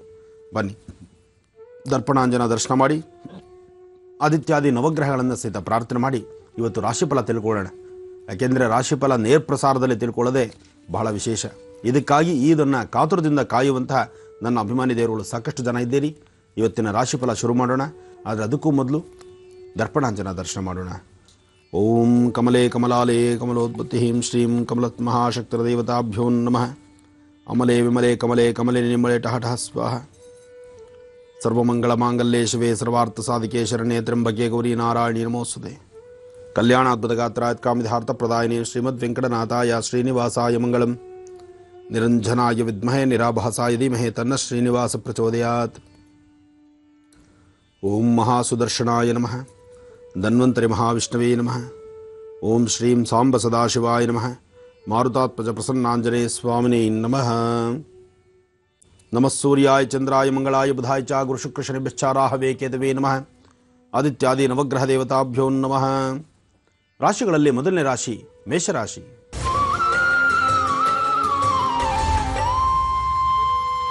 ಮೇಷರಾಶಿಯಲ್ಲಿರ್ತಕ್ಕಂಥವ್ರು ಇವತ್ತಿನ ಕೆಲಸ ಕಾರ್ಯಗಳಲ್ಲಿ ಕೆಲಸಗಳು ಯಾವುದೇ ಮಾಡಬೇಕಾದರೂ ಒಂದಲ್ಲ ಒಂದು ಕಡೆ ಸ್ವಲ್ಪ ಅಸಮಾಧಾನವೇ ಸಾಕಷ್ಟಿರುತ್ತೆ. ನೆಮ್ಮದಿಯುತವಾಗಿ ಇವತ್ತೆಷ್ಟೇ ನೀವು ನೆಮ್ಮದಿಯಾಗಿರಬೇಕು, ಯಾವ ಒಂದು ತಂಟೆ ತಕರಾರು ನಮಗೆ ಬೇಡ, ನಮ್ಮದೇ ಆದಂಥ ಪ್ರಪಂಚದಲ್ಲಿ ನಾವು ನೆಮ್ಮದಿಯಾಗಿದ್ದರೆ ಸಾಕು ಅಂತ ನಿಮ್ಮ ಹೋರಾಟ ಇದ್ದರೂ ಸಮಸ್ಯೆಗಳಂತಕ್ಕಂಥದ್ದು ಹೇಗೆ ಬಂದು ಕೂತ್ಕೊಳ್ಳುತ್ತೋ, ಯಾವ ಪ್ರಕಾರವಾಗಿ ಆಲೋಚನೆಗಳು ಎದುರಾಗುತ್ತೋ, ಅಥವಾ ಒಂದು ಸಮಸ್ಯೆ ನಮಗೆ ಕ್ಲಿಯರ್ ಆಗುವಷ್ಟೊತ್ತಿಗೆ ಇನ್ನೊಂದು ಸಮಸ್ಯೆಯಲ್ಲಿ ಎದುರಾಗುತ್ತೋ, ಇಂತಹದ್ದೆಲ್ಲ ನಡೀಬಹುದು. ಆದರೂ ದುರ್ಗಾದೇವಿನ ಪ್ರಾರ್ಥನೆ ಮಾಡ್ತಾ ಇವತ್ತಿನ ದಿವಸ ಬಂದೊದಗ್ತಕ್ಕಂಥ ಸಂಕಷ್ಟಗಳಿಂದ ಮುಕ್ತರಾಗಬೇಕಾದ್ರೆ ಒಂದು ಚಿಟಿಕೆ ಅರಿಶಿನ ಪುಡಿನ ಒಂದು ಲೋಟ ನೀರಲ್ಲಿ ಹಾಕಿ ಆ ಅರಿಶಿಣದ ನೀರನ್ನು ದೃಷ್ಟಿ ತೆಗೆದು ಅದನ್ನು ಹಸಿರು ಗಿಡಗಳ ಮೇಲೆ ಹಾಕಿ ನಂತರ ನಿಮ್ಮ ಕೆಲಸಕ್ಕೆ ಆಚೆ ಹೊರಡೋದ್ರಿಂದ ಸ್ವಲ್ಪ ಸುಧಾರಣೆ ಅನ್ನಿಸಬಹುದು. ಏನೇ ಆದರೂ ಸಹಿತ ಮೇಷರಾಶಿಯಲ್ಲಿರ್ತಕ್ಕಂಥವ್ರು, ಅದರಲ್ಲೂ ಹೆಣ್ಣು ಮಕ್ಕಳು ಇವತ್ತಿನ ದಿವಸ ಆರೋಗ್ಯದ ಬಗ್ಗೆ ಸ್ವಲ್ಪ ಕಾಳಜಿ ವಹಿಸಿ. ಸಣ್ಣ ಪುಟ್ಟ ಸಮಸ್ಯೆ ಬಂದಾಗಲೇ ಅದನ್ನು ಆಗಿಂದಾಗಲೇ ಬಗೆಹರಿಸ್ಕೊಳ್ತಕ್ಕಂಥದ್ದು ಬಹಳ ಉತ್ತಮ. ಹಾಗೆ ಇವತ್ತು ಮಕ್ಕಳನ್ನು ಭಾಳ ಜೋಪಾನ ನೋಡ್ಕೊಳ್ಳಿ. ಮೇಷರಾಶಿಯಲ್ಲಿರ್ತಕ್ಕಂಥ ಮಕ್ಕಳು ಸ್ವಲ್ಪ ಬೀಳೋದು ಹೇಳೋದು ಸಾಕಷ್ಟಾಗುತ್ತೆ, ಸಣ್ಣ ಪುಟ್ಟ ಪೆಟ್ಟು ಮಾಡ್ಕೊಳ್ತಾರೆ. ಅದಕ್ಕೋಸ್ಕರ ಮನೇಲಿರ್ತಕ್ಕಂಥ ಪೋಷಕರು ಅಂದರೆ ತಂದೆ ತಾಯಂದರು ಸಾಧ್ಯವಾದಷ್ಟು ಮಕ್ಕಳ ಬಗ್ಗೆ ಒಂದು ಸ್ವಲ್ಪ ಹೆಚ್ಚು ಕೇರ್ ತಗೊಳ್ಳೋದು ಬಹಳ ಉತ್ತಮ, ಒಳ್ಳೆಯದಾಗಲಿ. ಇನ್ನು ಉಳಿದಂಥ ರಾಶಿಗಳನ್ನು ಮುಂದಿನ ಭಾಗದಲ್ಲಿ ತಿಳಿಸ್ತೇನೆ. ಮೇಷರಾಶಿಯವರ ದಿನ ಭವಿಷ್ಯವನ್ನ ಗುರುಜಿ ತಿಳಿಸ್ಕೊಟ್ಟಿದ್ರು. ಈಗ ಮುಂದುವರೆದ ಭಾಗವಾಗಿ ಗುರುಜಿ ಈಗ ವೃಷಭ ರಾಶಿಯಿಂದ. ಖಂಡಿತಮ್ಮ. ಇನ್ನು ವೃಷಭ ರಾಶಿ. ವೃಷಭ ರಾಶಿಯಲ್ಲಿರ್ತಕ್ಕಂಥವ್ರು ರಾಶಿ ನಕ್ಷತ್ರಚಾರ ಪ್ರಕಾರ ಕೆಲಸ ಕಾರ್ಯಗಳಲ್ಲಿ ಏನೋ ಮಂದಗತಿಯಲ್ಲೇ ಸಾಕಿದ್ರು, ಇವತ್ತಿನ ಕೆಲಸಗಳಲ್ಲಿ ಮಂದಗತಿ ಇದ್ದರೂ ಅದನ್ನು ಅಭಿವೃದ್ಧಿಪಡಿಸಿಕೊಂಡು ಎಲ್ಲೋ ಒಂದು ಕಡೆ ನೆಮ್ಮದಿಯನ್ನು ಕಾಣುವಂತಹ ನಿಟ್ಟಿನಲ್ಲಿ ನಿಮ್ಮ ಪ್ರಯತ್ನ ಇದೆ. ವೃಷಭ ರಾಶಿಯವರು ಯಾವುದೇ ಕೆಲಸಗಳನ್ನು ಮಾಡಿದ್ರು, ಯಾವುದೇ ಜವಾಬ್ದಾರಿಯುತವಾದಂಥ ಕೆಲಸದಲ್ಲಿ ನೀವಿದ್ದರೂ ನಿಮ್ಮ ಕೆಲಸಗಳನ್ನು ಅಚ್ಚುಕಟ್ಟಾಗಿ ಮಾಡಿ ಮಾಡ್ತಕ್ಕಂತಹ ಕೆಲಸವನ್ನೇ ಕಾಯಕವೇ ಕೈಲಾಸ ಅಂತ ಹೇಳಿ, ಅಂದರೆ ಭಗವಂತನ ಸೇವೆಯೂ ಅದರಲ್ಲಾಗಬೇಕು, ನಿಮ್ಮ ಕೆಲಸವನ್ನು ಶ್ರದ್ಧೆಯಿಂದ ಮಾಡಬೇಕು. ನೀವು ಮಾಡ್ತಕ್ಕಂಥ ಕೆಲಸವನ್ನು ಭಗವಂತನಿಗೆ ಒಪ್ಪಿಸಿ ನಾವು ಮಾಡ್ತಕ್ಕಂಥ ಕೆಲಸವನ್ನು ಅಚ್ಚುಕಟ್ಟಾಗಿ ನಾವು ಮಾಡ್ತಿದ್ದೀವಿ ಅಂತ ಹೇಳಿ ನಿಮ್ಮ ಮನಸ್ಸಲ್ಲಿ ಸಂಕಲ್ಪ ಮಾಡಿದ್ರೆ ಖಂಡಿತ ಕಾರ್ಯಸಿದ್ಧಿ ಆಗುತ್ತೆ. ಆದರೂ ಜಾತಕದಲ್ಲಿ ಇವತ್ತಿನ ದಿವಸ ವೃಷಭ ರಾಶಿಯವರಿಗೆ ಯಾವುದೇ ಒಂದು ಕೆಲಸ ಆದರೂ ಸಹಿತ ಸ್ವಲ್ಪ ನಿಧಾನ, ಮಂದಗತಿ. ಇನ್ನು ಆರ್ಥಿಕ ಪರಿಸ್ಥಿತಿ ಅಂತೂ ಅಷ್ಟು ಸಮಂಜಸವದ್ದಲ್ಲ. ಹಾಗೆ ಅಂಗೈಯಲ್ಲಿರ್ತಕ್ಕಂಥ ವಸ್ತುಗಳನ್ನು ಕೊಟ್ಟು ಹಿಂದೆ ಓಡಾಡೋದು ಸಮಂಜಸವಲ್ಲ. ಇವತ್ತು ನಿಮ್ಮ ಹತ್ರ ಭಾಳ ಉಪಾಯವಾಗಿ ಮಾತಾಡ್ತಕ್ಕಂಥವ್ರು ಬರ್ತಾರೆ. ನಿಮ್ಮ ಕೆಲಸ ಕಾರ್ಯಗಳಲ್ಲಿ ಸಾಕಷ್ಟು ಅಡ್ಡಿ ಆತಂಕ ಮಾಡೋರು ಇರ್ತಾರೆ. ಜೊತೆಗೆ ಯಾವುದನ್ನು ಶ್ರದ್ಧೆಯಿಂದ ನೀವು ಮಾಡ್ತಾ ಇರ್ತೀರೋ ಅಲ್ಲಿ ಏನೋ ಒಂದು ಅಪಶಕನ ಮಾಡಿ ಅಲ್ಲಿ ಯಾವುದೋ ಒಂದು ಸಮಸ್ಯೆ ತಂದು ಆ ಪರಿಸರದಲ್ಲಿ ಇಲ್ಲದ ಕಲುಷಿತವಾಗಿ ಸಾಕಷ್ಟು ಸಮಸ್ಯೆಗಳನ್ನು ತಂದೊಡ್ಡುವಂಥ ಪರಿಸ್ಥಿತಿಯೂ ಎದುರಾಗುತ್ತೆ. ಏನೇ ಆದರೂ ನಿಮ್ಮ ಮನಸ್ಸು, ನಿಮ್ಮ ಜ್ಞಾನ, ನಿಮ್ಮ ಬುದ್ಧಿ ನಿಮ್ಮ ಅಂಗೈಯಲ್ಲಿಟ್ಕೊಂಡು ಸಾಧ್ಯವಾದಷ್ಟು ಜವಾಬ್ದಾರಿತ್ವವಾಗಿ ನಡೆದರೆ ಒಳ್ಳೆಯ ಹೆಸರನ್ನು ಮಾಡ್ತೀರಿ, ಒಳ್ಳೆಯ ಕೆಲಸಗಳನ್ನು ಮಾಡ್ತೀರಿ. ಆದರೆ ಆರೋಗ್ಯದ ಕಡೆ ಮಾತ್ರ ತುಂಬ ಗಮನ ಬೇಕಾಗುತ್ತೆ. ಆರೋಗ್ಯದಲ್ಲಿ ಸಾಕಷ್ಟು ವ್ಯತ್ಯಾಸಗಳಾಗುವಂಥ ದಿನ ವೃಷಭ ರಾಶಿಯವರಿಗಿದೆ. ಎಚ್ಚರ ಇರಲಿ. ಮಧ್ಯಾಹ್ನ 12:30ಯಿಂದ 6 ಗಂಟೆವರೆಗೂ ಕೆಲಸಗಳಲ್ಲಿ ಸ್ವಲ್ಪ ಮಂದಗತಿಯಲ್ಲಿದ್ದರೂ ಕೆಲಸನ ಸಾಧನೆ ಮಾಡ್ಕೊಳ್ತೀರಿ. ಆದರೆ 6 ಗಂಟೆ ನಂತರ ಆರೋಗ್ಯದಲ್ಲಿ ಸಣ್ಣ ಪುಟ್ಟ ಏರುಪೇರು ಕಾಣಿಸ್ಬೋದು, ಜೋಪಾನ ಇರಲಿ. ಇನ್ನು ಮಿಥುನ ರಾಶಿ. ಮಿಥುನ ರಾಶಿಯಲ್ಲಿರ್ತಕ್ಕಂಥವ್ರು ರಾಶಿಫಲದಲ್ಲಿ ಮಿಥುನ ರಾಶಿಯವರಿಗೆ ಇವತ್ತು ಸಾಕಷ್ಟು ಲಾಭವೂ ಇದೆ, ಮನಸ್ಸಿಗೆ ನೆಮ್ಮದಿನೂ ಇದೆ. ನೀವು ಅಂದುಕೊಂಡಂತಹ ಕೆಲಸಗಳನ್ನು ಬಹಳ ಚೆನ್ನಾಗಿ ನಡೆಸ್ತೀರಿ. ಹಾಗೆ ಹೊಸ ಕೆಲಸಗಳ ಕಡೆ ಹೆಚ್ಚು ಗಮನ ಕೊಡ್ತೀರಿ. ಹಾಗೆ ಹೊಸದಾಗಿ ಉದ್ಯೋಗಕ್ಕೆ ಪ್ರಯತ್ನ ಮಾಡ್ತಕ್ಕಂಥವ್ರಿಗೂ ಸಹಿತ ಒಂದು ಸಂತಸದ ಸುದ್ದಿ ಇದೆ. ನೀವು ಯಾವ್ಯಾವ ಕೆಲಸಕ್ಕೆ, ನಿಮ್ಮ ಯಾವ್ಯಾವ ರಂಗಕ್ಕೆ, ಅಂದರೆ ಯಾವ ಉದ್ಯೋಗದ ರಂಗದ ಬಗ್ಗೆ ನಿಮ್ಮ ಚಿಂತನೆ ಇರುತ್ತೋ ಅದರ ಬಗ್ಗೆ ಸೂಕ್ತವಾದಂಥ ಮಾಹಿತಿ ತೆಗೆದುಕೊಂಡು ಇದೊಂದು ವಿಶೇಷವಾದಂಥ ರೀತಿಯ ಒಂದು ಸಂತಸ ಮತ್ತು ಸಂತೋಷದಿಂದ ಇರತಕ್ಕಂಥ ದಿನ ಅಂದರೂ ಅದು ತಪ್ಪಲ್ಲ. ಇವತ್ತು ದುರ್ಗಾದೇವಿನ ಆರಾಧನೆ ಮಾಡ್ತಾ ಸಕಲ ವಿಧವಾದಂತಹ ದುಃಖಗಳನ್ನು ದೂರ ಮಾಡುತ್ತಾಯಿ ಅಂಥೇಳಿ ಭಗವತಿನ ಪ್ರಾರ್ಥನೆ ಮಾಡಿದ್ರೆ ಇಷ್ಟಾರ್ಥಗಳನ್ನು ಸಿದ್ಧಿಸ್ಕೊಳ್ಬೋದು. ನಿಮ್ಮ ಕೆಲಸಗಳಲ್ಲಿ ಸಾಕಷ್ಟು ಲಾಭವನ್ನು ಕಾಣಬಹುದು. ಹಾಗೆ ಇವತ್ತಿನ ದಿವಸ ಯಾವುದೇ ಒಂದು ಕೆಲಸ ಮಾಡಬೇಕಾದರೂ ನೀವು ಮಾಡಬೇಕಾಗಿರ್ತಕ್ಕಂಥದ್ದು ಒಂದು ಬಿಳಿ ಎಕ್ಕದ ಗಿಡಕ್ಕೆ ಒಂದು 11 ನಮಸ್ಕಾರ ಹಾಕಿ 2 ಬಿಳಿ ಎಕ್ಕದ ಹೂವನ್ನು ನೀವು ತೆಗೆದುಕೊಂಡು ಹೊರಟ್ರೆ ಮಿಥುನ ರಾಶಿಯವರಿಗೆ ನಿಮ್ಮ ಕೆಲಸಗಳಲ್ಲಿ ಮತ್ತಷ್ಟು ಪ್ರಗತಿ ಕಾಣ್ತೀರಿ. ಬರ್ಬೋದಾದಂಥ ಸಣ್ಣ ಪುಟ್ಟ ಸಮಸ್ಯೆಗಳು ಸಹಿತ ಅಲ್ಲಲ್ಲೇ ತಟಸ್ಥವಾಗಿ ನಿಂತುಕೊಳ್ಳುತ್ತೆ, ನೆಮ್ಮದಿಯುತವಾಗಿ ತಾವಿರಬಹುದು.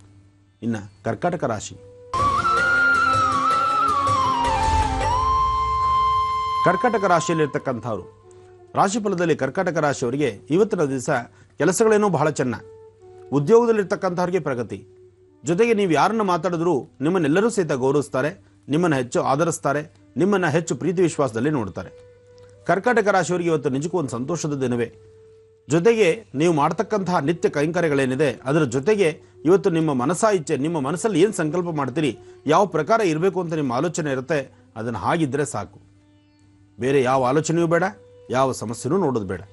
ಹಾಗೆ ಇವತ್ತಿನ ದಿವಸ ಸಾಧ್ಯವಾದರೆ ಒಂದು ಚಿಟಿಕೆ ಉಪ್ಪು ಮನೆಯಿಂದ ಆಚೆ ಹೊರಡುವ ಕಾಲದಲ್ಲಿ ಕರ್ಕಾಟಕ ರಾಶಿಯವರು ಒಂದು ಚಿಟಿಕೆ ಉಪ್ಪನ್ನು ದಕ್ಷಿಣಾಭಿಮುಖವಾಗಿ ನಿಂತು ದೃಷ್ಟಿ ತೆಗೆದು ಆಚೆ ಕಡೆ ಹಸಿರು ಗಿಡದ ಮೇಲೋ ಅಥವಾ ನೀರಿನಲ್ಲೋ ಹಾಕಿ ಬರೋದರಿಂದ ಇವತ್ತು ಬಂದೊದಗತಕ್ಕಂಥ ಕೆಲವು ಋಣಬಾಧೆಗಳು, ಕೆಲವು ಸಮಸ್ಯೆಗಳು ಖಂಡಿತ ದೂರ ಆಗುತ್ತೆ.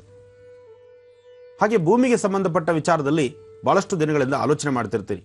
ಒಂದು ಸೈಟ್ಗಾಗಲಿ, ಜಮೀನಿಗಾಗಲಿ, ಅಥವಾ ಜಮೀನಲ್ಲಿ ಮಾಡ್ತಕ್ಕಂಥ ಕೆಲಸ ಆಗಲಿ, ಅಥವಾ ನಿಮ್ಮ ಸೈಟ್ ಇದ್ದರೆ ಅದರ ಮನೆ ಕಟ್ಟೋದ್ರ ಬಗ್ಗೆ ಒಂದು ಚಿಂತನೆ ಆಗಲಿ, ಇಂತಹದ್ದು ಏನೇ ಇದ್ರೂ ಸಹಿತ ಇವತ್ತು ಅದರ ಬಗ್ಗೆ ಒಂದು ವಿಶೇಷವಾದಂತಹ ರೀತಿಯಲ್ಲಿ ಗಮನ ಆ ಕಡೆ ಹರಿಸಿ ಅದರ ಬಗ್ಗೆ ಚಿಂತನೆ ಮಾಡ್ತಕ್ಕಂಥದ್ದು, ಲಾಭವನ್ನು ಕಾಣತಕ್ಕಂಥದ್ದು ಸಹಿತ ಇವತ್ತು ನಿಮ್ಮ ಅದೃಷ್ಟದಲ್ಲಿದೆ.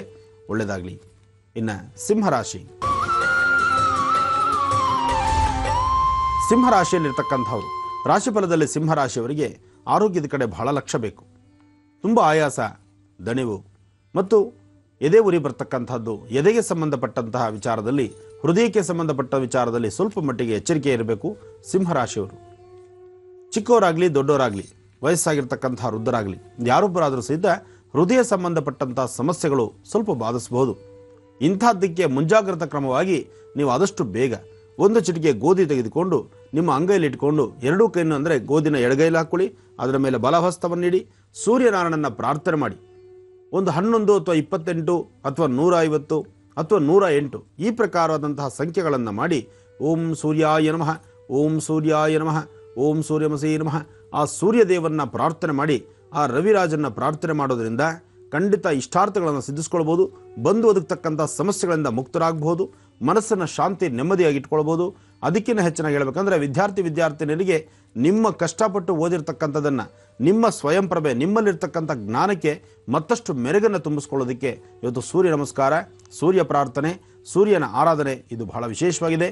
ಮಂಗಳವಾರ ಸಿಂಹರಾಶಿಯವರಿಗೆ ಇವತ್ತು ಬಹಳ ಅದೃಷ್ಟವಿದೆ. ಅದ್ರ ಜೊತೆಗೆ ಆರೋಗ್ಯದಲ್ಲಿ ಸ್ವಲ್ಪ ವ್ಯತ್ಯಾಸ ಆಗೋದ್ರಿಂದ ಅದನ್ನು ಸರಿಪಡಿಸ್ಕೊಳ್ಳುವಂಥ ವಿಧಾನ, ಗೋಧಿನ ಅಂಗೈಲಿಟ್ಕೊಂಡು ಸೂರ್ಯ ಮಂತ್ರವನ್ನು ಪ್ರಾರ್ಥನೆ ಮಾಡಿ, ನಂತರ ಆ ಗೋಧಿನ ಹಾಗೆ ನಿಮ್ಮ ಮನೇಲಿ ದೇವರ ಹತ್ರ ಇಟ್ಟು ಪ್ರಾರ್ಥನೆ ಮಾಡಿ ಬರೋದ್ರಿಂದ ಸ್ವಲ್ಪ ಮಟ್ಟಿಗೆ ನೆಮ್ಮದಿನ ಕಾಣ್ತೀರಿ. ಒಳ್ಳೆಯದಾಗಲಿ. ಇನ್ನು ಕನ್ಯಾರಾಶಿ, ಕನ್ಯಾರಾಶಿಯಲ್ಲಿರ್ತಕ್ಕಂಥವ್ರು ವ್ಯಾಪಾರ ವ್ಯವಹಾರಗಳಲ್ಲಿ ಒಂದು ಹೆಜ್ಜೆ ಹಿಂದಿದ್ದೀರಿ. ಮಾಡ್ತಕ್ಕಂಥ ಕೆಲಸಗಳನ್ನು ಜವಾಬ್ದಾರಿಯಿಂದ ತಗೊಂಡು ಮಾಡಲಿಕ್ಕಾಗದಂಥ ಪರಿಸ್ಥಿತಿಯಲ್ಲಿದ್ದೀರಿ. ಎಲ್ಲ ಕೆಲಸಗಳಿಗೂ ಕೈ ಇಡ್ತೀರಿ. ಯಾವುದು ಮಾಡಬೇಕು ಅದೊಂದೊಂದು ಕಡೆನ ಗಮನ ಕೊಟ್ಟರೆ ಸರಿ ಬರುತ್ತೆ. ಆದರೆ ಎಲ್ಲ ಕೆಲಸದ ಕಡೆ ಗಮನ ಕೊಟ್ಟು ಯಾವುದನ್ನು ಪರಿಪೂರ್ತಿ ಮಾಡೋಕ್ಕಾಗದಂಥ ಪರಿಸ್ಥಿತಿಯಲ್ಲಿರ್ತೀರಿ.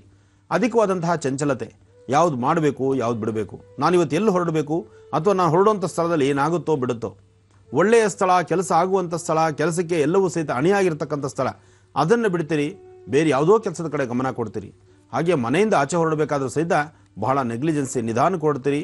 ಮಾರ್ಗ ಮಧ್ಯದಲ್ಲಿ ಪ್ರಯಾಣದಲ್ಲಿ ಸಣ್ಣ ಪುಟ್ಟ ಅಚಾತುರ್ಯಗಳು, ಅಥವಾ ಸಮಯಕ್ಕೆ ಸರಿಯಾಗಿ ನೀವು ಆಫೀಸ್ಗೆ ಹೋಗಿ ಕೆಲಸಕ್ಕೋ ಮನೆಗೆ ಹೋಗ್ತೀರಾ, ಅಲ್ಲಿ ಸ್ವಲ್ಪ ಅಚಾತುರ್ಯಗಳಾಗಿ ಬೇರೊಬ್ಬರ ಕಡೆಯಿಂದ ಮನಸ್ಸು ನೋಯುವಂಥ ರೀತಿಯಲ್ಲಿ ಮಾತು ತಿನ್ನಬೇಕಾಗತ್ತೆ. ಜೋಪಾನ. ಇವತ್ತು ನಿಮ್ಮ ಕೆಲಸಗಳಲ್ಲಿ ಯಶಸ್ಸು ಸಿಗಲಿಕ್ಕೋಸ್ಕರ ಇವತ್ತಿನ ದಿವಸ ನೀವು ಮಾಡಬೇಕಾಗಿರ್ತಕ್ಕಂಥದ್ದು ಕಾರ್ತಿಕೇಯ ವೀರಾರ್ಜುನನ್ನ ಪ್ರಾರ್ಥನೆ ಮಾಡಿ. ಕನ್ಯಾರಾಶಿಯವರು ಕಾರ್ತಿಕೇಯ ವೀರಾರ್ಜುನನ್ನ ಪ್ರಾರ್ಥನೆ ಮಾಡೋದ್ರಿಂದ ಕಾರ್ತಿಕೇಯ ವೀರಾರ್ಜುನನ ಮಂತ್ರವನ್ನು, ಆತನ ಹೆಸರನ್ನ ಒಂದು 21 ಅಥವಾ 54 ಸತಿ ಹೇಳ್ಕೊಳ್ಳಿ, ಇಷ್ಟಾರ್ಥವನ್ನು ಸಿದ್ಧಿಸ್ಕೊಳ್ತೀರಿ. ಒಳ್ಳೆಯದಾಗಲಿ. ನಿಮ್ಮ ಕರೆಗಳನ್ನ ಸ್ವೀಕರಿಸುವುದಕ್ಕೂ ಮೊದಲು ಗುರೂಜಿ ಗುರುವಾರ ಭೇಟಿ ಕೊಡ್ತಿರುವಂತಹ ಕಾರ್ಯಕ್ರಮದ ವಿವರವನ್ನ ನಾನು ನಿಮಗೆ ತಿಳಿಸ್ಕೊಡ್ತೀನಿ ವೀಕ್ಷಕರೇ. 12ನೇ ತಾರೀಕು ಅಂದರೆ ಗುರುವಾರ, ಆ ದಿನ 2 ಕಾರ್ಯಕ್ರಮಗಳಿಗೆ ಗುರೂಜಿ ಭೇಟಿಯನ್ನ ಕೊಡ್ತಾ ಇದ್ದಾರೆ. ಮೊದಲಿಗೆ ಮಹರ್ಷಿವಾಣಿ ನೇರ ಪ್ರಸಾರ ಕಾರ್ಯಕ್ರಮ ಮುಗಿದ ತಕ್ಷಣವೇ ಗುರೂಜಿ ಭೇಟಿ ಕೊಡ್ತಾರೆ ದೊಡ್ಡಗುಬ್ಬಿ, ಬೆಂಗಳೂರು ಪೂರ್ವ ತಾಲೂಕಿಗೆ. ಅಲ್ಲಿ ಶ್ರೀ ಬಲಮುರಿ ಗಣಪತಿ ದೇವಸ್ಥಾನದ ಪ್ರತಿಷ್ಠಾಪನಾ ಮಹೋತ್ಸವ ಇರುತ್ತೆ, ಕಾರ್ಯಕ್ರಮ ಇರುತ್ತೆ. ಗುರುಜಿ 10:30ಯಿಂದ 11:30ವರೆಗೆ ಆ ಕಾರ್ಯಕ್ರಮದಲ್ಲಿ ಭಾಗಿಯಾಗ್ತಾರೆ. ಈ ಪ್ರತಿಷ್ಠಾಪನಾ ಕಾರ್ಯಕ್ರಮ ಮುಗಿದ ನಂತರ ಗುರುಜಿಯವರಿಂದ ಆಶೀರ್ವಚನ ಕೂಡ ಇರುತ್ತೆ. ವೀಕ್ಷಕರೇ, ತಾವೆಲ್ಲೂ ಕೂಡ ಕಾರ್ಯಕ್ರಮಕ್ಕೆ ಭಾಗಿಯಾಗ್ತೀರಲ್ವಾ? ಇನ್ನು ಈ ಕಾರ್ಯಕ್ರಮ ಮುಗಿದ ನಂತರ ಮತ್ತೊಂದು ಕಾರ್ಯಕ್ರಮಕ್ಕೂ ಕೂಡ ಗುರುಜಿ ಭೇಟಿ ಕೊಡ್ತಾ ಇದ್ದಾರೆ. ಶ್ರೀ ಕೋದಂಡರಾಮರ ದೇವಸ್ಥಾನ ಆವರಣ, 1ನೇ ಬ್ಲಾಕ್, HBR ಬಡಾವಣೆ, ಕೇಶವನಗರ, ಕಾಚರಕನಹಳ್ಳಿ, ಬೆಂಗಳೂರು ಎಲ್ಲಿರುವಂತ ಶಕ್ತಿ ಶ್ರೀ ಶಿರಡಿ ಸಾಯಿ ಮಂದಿರ್ಗೆ ಗುರುಜಿ ಭೇಟಿ ಕೊಡ್ತಾ ಇದ್ದಾರೆ. ಇಲ್ಲಿ ಆ ದೇವಸ್ಥಾನದ ಪ್ರಥಮ ವಾರ್ಷಿಕೋತ್ಸವ ಸಮಾರಂಭ ನಡೆಯುತ್ತೆ. ಜೊತೆಗೆ ಗುರುಜಿಯವರಿಂದ ಮಹಾಮಂಗಳಾರತಿ ಕೂಡ ಇರುತ್ತೆ ವೀಕ್ಷಕರೇ. ಇದಾದ ನಂತರ ತೀರ್ಥ ಪ್ರಸಾದ ವಿನಿಯೋಗ ಮತ್ತು ಅನ್ನ ಸಂತರ್ಪಣೆ ಇರುತ್ತೆ. ಅಂದ್ರೆ ಒಟ್ಟು ಗುರುವಾರ 2 ಧಾರ್ಮಿಕ ಕಾರ್ಯಕ್ರಮಗಳಿಗೆ ಗುರುಜಿ ಭೇಟಿ ಕೊಡ್ತಾ ಇದ್ರೆ ನೀವೆಲ್ಲರೂ ಕೂಡ ಆ ಕಾರ್ಯಕ್ರಮದಲ್ಲಿ ಭಾಗಿಯಾಗ್ತೀರಾ ಅಲ್ವಾ ವೀಕ್ಷಕರೇ.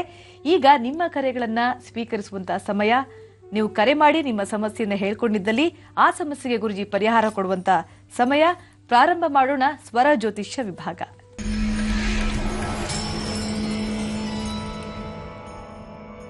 ಇವತ್ತಿನ ಕಾರ್ಯಕ್ರಮದ ಮೊದಲ ಕರೆ ಯಾರು ಅಂತ ತಿಳಿದುಕೊಳ್ಳೋಣ ಅಲ್ವಾ. ಹಲೋ ಹಲೋ, ನಮಸ್ತೆ ಮೇಡಮ್. ನಮಸ್ತೆ ಅಮ್ಮ, ತಮ್ಮ ಹೆಸರು? ನಮ್ಮ ಹೆಸರು ವಿಶಾಲಾಕ್ಷಿ ಅಂತ ಮೇಡಮ್. ಎಲ್ಲಿಂದ ಕರೆ ಮಾಡ್ತಿದ್ದೀರಾ? ಬೆಂಗಳೂರಿಂದ ಮೇಡಮ್. ಸರಿ ವಿಶಾಲಾಕ್ಷಿ ಅವರೇ, ಗುರುಜಿ ಇದ್ರೆ ಮಾತನಾಡಿ, ನಿಮ್ಮ ಸಮಸ್ಯೆ ಹೇಳ್ಕೊಡಿ. ಹಲೋ, ನಮಸ್ತೆ ಸ್ವಾಮೀಜಿ. ನಮಸ್ತೆ ತಾಯಿ, ಹೇಳಮ್ಮ. ಸರ್, ನಮ್ಮ ಮಗಳು ಮೋನಿಶಾ ಅಂತ, ಅವಳು ಹುಟ್ಟಿದ ಡೇಟ್ ಆಫ್ ಬರ್ತ್ ಬಂದು 10/11/2004 ಸರ್. ಅವ್ರ ವಿದ್ಯಾಭ್ಯಾಸ ಹೆಂಗಿದೆ ಅಂತ ಕೇಳ್ಬೇಕಾಯ್ತು ಸರ್ ಗುರುಜಿ. ಎಕ್ಸಾಮ್ ಹತ್ರ ಬಂತಲ್ಲ, ಅದಕ್ಕೆ ಕಾತುರ ಆತರ ಜಾಸ್ತಿ ಆಗ್ಬಿಟ್ಟಿದೆ ನಮಗೆ ಅಲ್ವಮ್ಮ? ಇಲ್ಲ, ಸ್ವಲ್ಪ ಬರ್ತಾ ಬರ್ತಾ ಡಲ್ ಆಗ್ತಾ ಇದ್ದಾಳೆ ಸ್ವಾಮೀಜಿ. ಅವಳು ಹೆಂಗೆ ಏನು ಅವಳು ವಿದ್ಯಾಭ್ಯಾಸ, ಮತ್ತೆ ಥಂಡಿ ಜಾಸ್ತಿ ಆಗುತ್ತೆ ಗುರುಜಿ ಅವಳಿಗೆ. ಶೀತದ ಪ್ರಾಬ್ಲಮ್ ಸ್ವಲ್ಪ ಜಾಸ್ತಿ ಇದೆ. ಅದಕ್ಕೆ ಈಗ ಮಗಳು ಶಾಲೆಗೆ ಹೊರಟಿದ್ದಾಳ ಸರ್? ಇವಾಗ ಹೊರಟೋಗ್ಬಿಟ್ಲು ಸ್ವಾಮೀಜಿ. ನಮ್ದು ಸ್ವರತರಂಗಗಳನ್ನ ಆಯ್ಕೆ ಮಾಡಿ ತಿಳಿಸುವಂತಹದ್ದು ಸ್ವರ ಜ್ಯೋತಿಷ್ಯ ಇದೆ. ಹಾಗಾಗಿ ಇಲ್ಲಿ date of birth, time, computer, laptop ಇಂಥದ್ದು ಯಾವುದೂ ಇರೋದಿಲ್ಲ ಆಯ್ತಮ್ಮ. ಏನಿದ್ರು ವ್ಯಕ್ತಿ ನನ್ನನ್ನು ಮಾತಾಡಬೇಕು, ಆ ಮಾತಾಡಿದ ಅವರ ಸ್ವರತರಂಗನ ಆಯ್ಕೆ ಮಾಡಿ ತಿಳಿಸುವಂತದ್ದೇ ಸ್ವರ ಜ್ಯೋತಿಷ್ಯವಾದ್ರಿಂದ ನೀವು ಮತ್ತೊಮ್ಮೆ ಮಗಳು ಮನೇಲಿರುವಾಗ ಆ ಸಮಯದಲ್ಲಿ ನೀವು ಪ್ರಯತ್ನ ಪಟ್ಟರೆ ನಿಮ್ಮ ಪ್ರಶ್ನೆಗೆ ಸೂಕ್ತವಾದಂತ ಉತ್ತರ ಸಿಗುತ್ತೆ. ಒಳ್ಳೇದಾಗ್ಲಿ ತಾಯಿ. ಧನ್ಯವಾದಮ್ಮ ಕರೆ ಮಾಡಿದ್ದಕ್ಕಾಗಿ. ಮತ್ತೊಂದು ಕರೆ ಇದೆ, ಸ್ವೀಕರಿಸೋಣ ಅಲ್ವಾ. ಹಲೋ ಹಲೋ, ನಮಸ್ತೆ. ನಮಸ್ತೆ. ತಮ್ಮ ಹೆಸರು? ನನ್ನ ಹೆಸರು ಭುವನ ಅಂತ ಹೇಳಿ. ಭುವನ, ಇಲ್ಲಿಂದ ಕರೆ ಮಾಡ್ತಿದ್ದೀರಾ? ನಾವು ವಿಜಯನಗರದಿಂದ ಕರೆ ಮಾಡ್ತಾ ಇದ್ದೀನಿ. ಸರಿ ಭುವನ ಅವರೇ, ಗುರುಜಿ ಇದ್ದಾರೆ ಮಾತನಾಡಿ.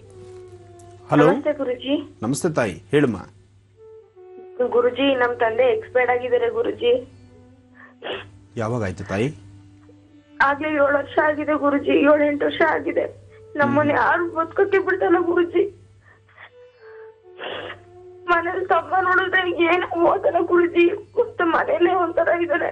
ಅವ್ನ್ಗೆ ಎಷ್ಟ್ ಹೇಳಿದ್ರು ಬೇರೆ ಬಿಹೇವ್ ಮಾಡ್ತಾನೆ ಗುರುಜಿ. ಎಷ್ಟು ಜನ ಮಕ್ಕಳಮ್ಮ ನೀವು? ಅಮ್ಮಂಗ್ ನೋಡಿದ್ರೆ ತುಂಬಾ ಹುಷಾರಿರಲ್ಲ ಗುರುಜಿ. ಅವಾಗ ಮಗು ಏನ್ ಓದ್ತಾ ಇದ್ದಾನೆ? ತಮ್ಮ ಏನ್ ಓದ್ತಾನೆ? ನೀನೇನು ಓದ್ತಾ ಇದೀಯಾ? ನಾನ್ ಫಸ್ಟ್ PUC ಎಕ್ಸಾಮ್ ಬರ್ತಿದ್ದೀನಿ ಗುರುಜಿ. ಅವ್ನು ಇವಾಗ 8ನೇ ಕ್ಲಾಸ್ ಓದ್ತಾ ಇದ್ದಾನೆ ಗುರುಜಿ. ಏನ್ ಮಾಡ್ತಿದ್ರಮ್ಮ ನಿಮ್ ತಂದೆಯವರು? ನಮ್ ತಂದೆ ಕಾರ್ ಡ್ರೈವರ್ ಆಗಿದ್ರು ಗುರುಜಿ. ಭಗವಂತ, ಮೊದಲೇ ಕಷ್ಟ, ಅದರ ಮಧ್ಯದಲ್ಲಿ ಇಷ್ಟೆಲ್ಲಾ ಸಮಸ್ಯೆಗಳು. ನಮ್ಮನ್ನ ಯಾರು ಬದುಕಕ್ಕೆ ಬಿಡೋದಿಲ್ಲ ಗುರುಜಿ. ಮಾಟ ಮಂತ್ರ ಎಲ್ಲ ಮಾಡ್ತಾರೆ ಗುರುಜಿ. ನೋಡು ಮಗು, ನಾನೊಂದು ಮಾತು ಹೇಳ್ತೇನೆ ಕೇಳು. ನೀನು ವಿದ್ಯಾವಂತ ಇದೆಯಾ, ನೀನು ಸಾಕಷ್ಟು ವಿದ್ಯೆ. ಈಗ ಹೇಳ್ಬೇಕಂದ್ರೆ ಫಸ್ಟ್ PUC ಅಂದ್ರೆ ನೀನು ಇರೋದ್ರಲ್ಲಿ ನಿನ್ನದೇ ಆದಂತಹ ಒಂದು ಜ್ಞಾನಚಕ್ಷು ನೀನು ತೆಗೆದುಕೊಳ್ತಾ ಇದೆಯಾ. ಇಂತಹ ಮಾಟ ಮಂತ್ರದ ಬಗ್ಗೆ ತಲೆ ಕೆಡಿಸ್ಕೋಬೇಡ, ಧೈರ್ಯವಾಗಿರು. ನೋಡಮ್ಮ, ನಮ್ಮ ಹಣೆಯಲ್ಲಿ ಏನಿರುತ್ತೋ ಅದನ್ನ ಯಾರೂ ಬದಲಾಯಿಸಕ್ಕಾಗಲ್ಲ. ನೀನು ಅಧೈರ್ಯ ಪಡಬಾರ್ದು. ಫಸ್ಟ್ ನಿಮ್ಮ ತಾಯಿಯವರ ಆರೋಗ್ಯದ ಕಡೆ ಸ್ವಲ್ಪ ಗಮನ ಕೊಡು. ಆದರೂ ಫಸ್ಟ್ PUC ಅಂದರೆ ನಿಂದು ಚಿಕ್ಕ ವಯಸ್ಸೇ, ಏನಂತಹ ದೊಡ್ಡ ಜವಾಬ್ದಾರಿ ತಗೊಳ್ಳೋ ವಯಸ್ಸಲ್ಲ ನಿಂದು. ಹಾಗಂತ ಬಿಡ್ಲಿಕ್ಕೂ ಆಗಲ್ಲ. ಮನೆ ಪರಿಸರ ನೋಡಬೇಕು. ಈಗಿರ್ತಕ್ಕಂಥ ನೀವು 3 ಜನನ? ಹೌದು ಗುರುಜಿ. ಮತ್ತೆ ಮನೆ ಜೀವನ ಹೇಗಮ್ಮ ತಾಯಿ? ನಮ್ಮ ಮಾಮ ಇದ್ದಾರೆ ಗುರುಜಿ ನಮ್ ಜೊತೆಲಿ. ಅವರೇ ನೋಡ್ಕೋತಾರೆ ಗುರುಜಿ ನಮ್ಮನ್ನ ಇವಾಗ. ಆಗ್ಲಿಮ್ಮ, ನೀನು ಸ್ವಲ್ಪ ಚೆನ್ನಾಗಿ ಓದು, ಒಳ್ಳೆ ಜ್ಞಾನವಂತಳಾಗಿ, ಒಳ್ಳೆ ವಿದ್ಯಾವಂತಳಾಗಿ. ಸ್ವಲ್ಪ ದಿವಸ ನಿನ್ನದು ಒಂದು ಸಹಾಯ ನಿಮ್ಮ ಮನೆಗೆ ಬೇಕಾಗುತ್ತೆ. ನೀನು ಸ್ವಲ್ಪ ಚೆನ್ನಾಗಿ ಓದಿ ಒಳ್ಳೆ ವಿದ್ಯಾಭ್ಯಾಸ ಮಾಡಿದ್ರೆ ನಾಳೆ ಸಹ ನಿನಗೊಂದು ಒಳ್ಳೆ ಕೆಲಸ ಅಂತ ಆದರೆ ಒಂದು ಸ್ವಲ್ಪ ದಿವಸ ನಿಮ್ಮ ತಾಯಿಯವ್ರು ನೀನು ಚೆನ್ನಾಗಿ ನೋಡ್ಕೊಳ್ಬೋದು. ಜೊತೆಗೆ ನಿಮ್ಮ ತಮ್ಮನ್ನು ಸ್ವಲ್ಪ ಬೇಗ ಅವನು ರೆಡಿ ಮಾಡಬಹುದು. ಅಂದರೆ ಈಗ ಅವ್ನು ಇನ್ನೂ 8ನೇ ಕ್ಲಾಸ್ ಅಂತ ಹೇಳ್ತಿದ್ದಾನೆ, ಚಿಕ್ಕ ಹುಡುಗ. ಈಗ ಆಡೋ ವಯಸ್ಸಲ್ವಮ್ಮ? ಗುರುಜಿ ಕೊಡ್ತೀನಿ, ಮಾತಾಡ್ತೀರಾ ಗುರುಜಿ ಅವನ ಹತ್ರ? ಕೊಡಮ್ಮ. Rakshita. Hello hello hello hello. ಏನು ಮಗು ನಿನ್ನ ಹೆಸರು? ರಕ್ಷಿತ್ ಅಂತ. ರಕ್ಷಿತ್, ಏನು ಓದ್ತಾ ಇದೆಯಾ? 8th standard. 8th standard. ಚೆನ್ನಾಗಿ ಓದ್ತಾ ಇದೆಯಾ? ಹಾಂ ಗುರುಜಿ. ಎಷ್ಟು ಮಾರ್ಕ್ಸ್ ಬರ್ತಾ ಇದೆ? ಅಂಕಗಳೆಲ್ಲ ಹೇಗಿದೆ? ಪ್ರತಿ ತಿಂಗಳು ಟೆಸ್ಟ್ ಚೆನ್ನಾಗಿ ಮಾಡ್ತಾ ಇದೆಯಾ? ಹಾಂ ಗುರುಜಿ. ಈಗ ಎಕ್ಸಾಮ್ಸ್ ಯಾವಾಗಿಂದ? 16th ನೆಕ್ಸ್ಟ್ ಸೋಮವಾರದಿಂದ. ನೆಕ್ಸ್ಟ್ ಸೋಮವಾರದಿಂದ ಓದ್ತಾ ಇದೆಯಾ? ಬೆಳಿಗ್ಗೆ ಎಷ್ಟೊತ್ತಿಗೆ ಎದ್ದು ಹೇಳ್ತೀಯಾ? 5:30. ಪರವಾಗಿಲ್ಲ, 5:30ಗೆ ಎದ್ದೇಳೋನು ಅಂದರೆ ನೀನು ಒಳ್ಳೆ ವಿದ್ಯಾವಂತನೇ ಆಗಬೇಕು.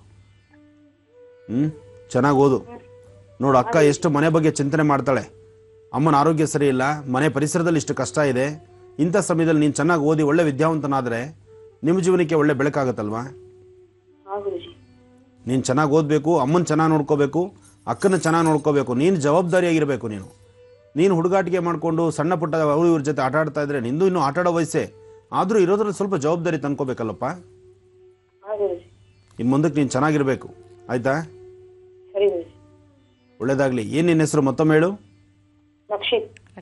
ರಕ್ಷಿತ್. ಚೆನ್ನಾಗಿ ಓದು, ಒಳ್ಳೆ ವಿದ್ಯಾವಂತ ಆಗು. ಈ ಸತಿ ಒಳ್ಳೆ ಮಾರ್ಕ್ಸ್ ತಗೊಂಡು ನಮ್ಮ ವಾಹಿನಿಗೆ ಸ್ವೀಟ್ ಕಳಿಸ್ಬೇಕು ನೀನು. ಒಳ್ಳೇದಾಗ್ಲಿ ಮಗು. ಖಂಡಿತ ರಕ್ಷಿತ್ ಎಕ್ಸಾಮ್ಸ್ ಅಲ್ಲಿ ಒಳ್ಳೆ ರಿಸಲ್ಟ್ ಬರಲಿ. ಅವರು ಕಳಿಸುವಂತ ಸ್ವೀಟ್ಸ್ಗೆ ನಾವು ಕೂಡ ಕಾಯ್ತಾ ಇರ್ತೀವಿ. ಹಾಗೆ ಭುವನ್ ಅವರ ತಾಯಿಯವರ ಆರೋಗ್ಯ ಸುಧಾರಿಸಲಿಂದ ನಾವು ಕೂಡ ಆಶಿಸ್ತೀವಿ. ಈಗ ಮುಂದಿನ ಕರೆಯನ್ನ ಸ್ವೀಕರಿಸೋಣ. ಹಲೋ, ನಮಸ್ತೆ ಮೇಡಮ್. ಚಿತ್ರದುರ್ಗದಿಂದ ಸವಿತಾ ಅಂತ. ಸುನೀತಾ. ಸರಿ ಅಮ್ಮ, ಗುರುಜಿ ಇದ್ದಾರೆ, ಮಾತನಾಡಿ. ನೋಡಿಮ್ಮ, ನೆಟ್ವರ್ಕ್ ಸಿಗ್ತಿಲ್ಲ. ನೆಟ್ವರ್ಕ್ ಇರುವಂತ ಪ್ಲೇಸ್ ಬಂದು ಮಾತನಾಡಿಮ್ಮ. ಕೇಳಿಸಿದೆ. ಗುರುಜಿ ಇದ್ದಾರೆ, ಮಾತನಾಡಿ. ಹಲೋ, ನಮಸ್ತೆ ಗುರುಜಿ. ನಮಸ್ತೆ ತಾಯಿ, ಹೇಳಮ್ಮ.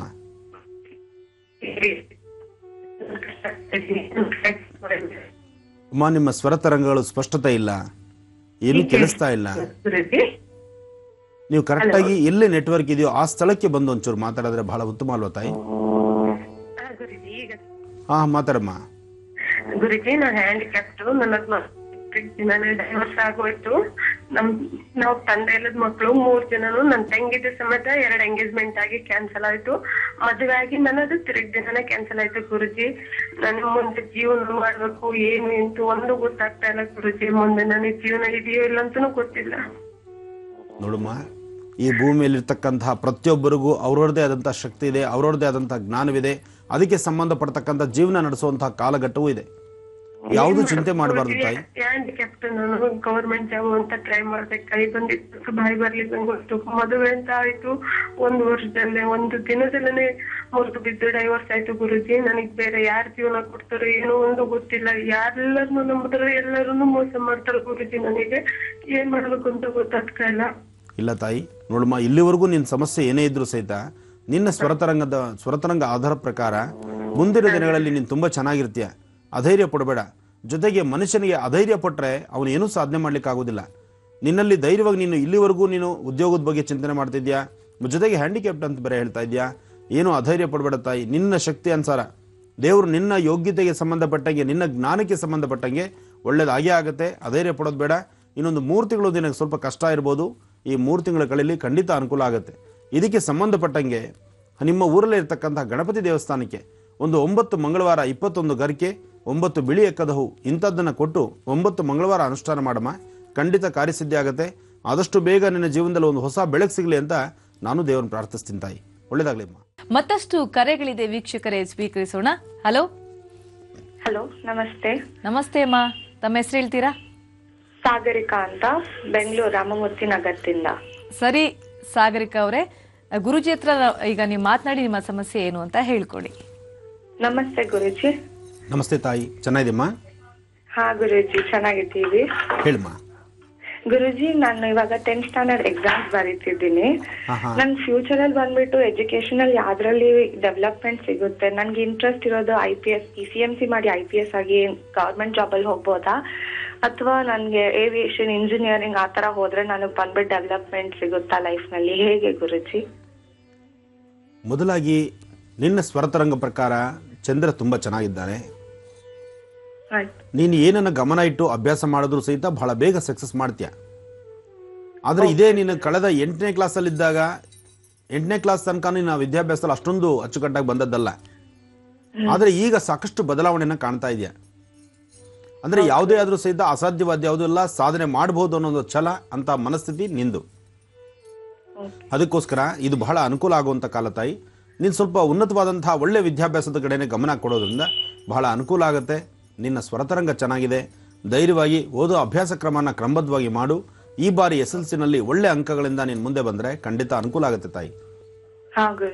ಚೆನ್ನಾಗಿ ನಾನು ತಾಯಿ ಹತ್ರ ಕೊಡ್ತೀನಿ, ಒಂದು ಬಾರಿ ಮಾತಾಡಿ. ಕೊಡ್ಮ. ಹಲೋ. ಹಲೋ, ನಮಸ್ಕಾರ ತಾಯಿ, ಹೇಳಿಮ್ಮ. ನಮಸ್ತೆ ಗುರುಜಿ, ತುಂಬಾ ಸಂತೋಷ ಆಯ್ತು ನಿಮ್ಮ ಹತ್ರ ಮಾತಾಡೋದು. ಹಲೋ, ಹೇಳಿಮ್ಮ, ಮಾತಾಡಿಮ್ಮ. ಹಲೋ ಗುರುಜಿ, ನಂದು ಒಂದು ಸ್ಮಾಲ್ ರಿಕ್ವೆಸ್ಟ್. ನನ್ ತಂದೆದು ಆಸ್ತಿ ಅಂತ ಇದೆ ಗುರುಜಿ, ಅದು ನನ್ಗೆ ಸಿಗುತ್ತಾ? ನನ್ಗೆ ಲೈಫ್ ನಲ್ಲಿ ನಾನು ಬದುಕಿರೋಗೆ ನನಗೆ ಸಿಗುತ್ತಾ ಅಂತ? ಖಂಡಿತ ಸಿಗುತ್ತೆ. ಅಪ್ಪನ ಆಸ್ತಿ ಹೆಣ್ಣಾಗ್ಲಿ ಗಂಡಾಗ್ಲಿ ಅದು ಸರಿಸಮ ಪ್ರಮಾಣ ಅಂತಿದೆ. ಅದರಲ್ಲಿ ಅನ್ಯೋನ್ಯತೆಯಿಂದ ಹಂಚ್ಕೊಳ್ಳುವಂತದ್ರಲ್ಲಿ ಬಹಳ ಅರ್ಥ ಇದೆ. ಆದ್ರೆ ನಿಮ್ಮ ಪ್ರಶ್ನೆಗೆ ನನ್ನ ಅಣ್ಣ ತಮ್ಮಂದ್ರು ಒಂದ್ ಕಡೆ ಇದಾರೆ, ನಾನು ನನ್ನ ಅಕ್ಕ ಒಂದ್ ಕಡೆ ಇದೀವಿ. ಅದು ಕೇಸ್ ನಡೀತಾ ಇದೆ, 7 years ಆಗಿದೆ ಗುರುಜಿ ಹಾಕಿ. ಅದಕ್ಕೆ ಬೇರೆ ತಾತನ ಕಾಲದಿಂದ ಇದ್ದವರೆಲ್ಲ ಬಂದಿದ್ದಾರೆ. ಈಗ ಟೋಟಲ್ 15 ಜನ ಕೇಸ್ ಹಾಕಿದ್ದಾರೆ ಗುರುಜಿ ನಮ್ಮ ಆಸ್ತಿಗೆ, ನಮ್ಮ ಅಪ್ಪನ ಆಸ್ತಿಗೆ ಅಂತ. ಅದು ಬರುತ್ತಾ ಅಂತ? ಖಂಡಿತ ಬಂದೇ ಬರುತ್ತಮ್ಮ. ಆದ್ರೆ ನಿಮ್ಮ ಅಷ್ಟು ಎಕ್ಸ್ಪೆಕ್ಟೇಷನ್ ಅಷ್ಟು ಬರ್ದಿದ್ರು ಖಂಡಿತ ಬರುತ್ತೆ. ನೋಡಮ್ಮ, ಇನ್ನೊಂದು ವಿಚಾರ, ಕೋರ್ಟ್ ಇರತಕ್ಕಂಥದ್ದೇ ಕೇಸ್ ಹಾಕ್ಲಿಕ್ಕೋಸ್ಕರ. ಅಲ್ಲಿ ಯಾರಿಗ್ಯಾರು ಸಂಬಂಧಗಳೇ ಬೇಡ.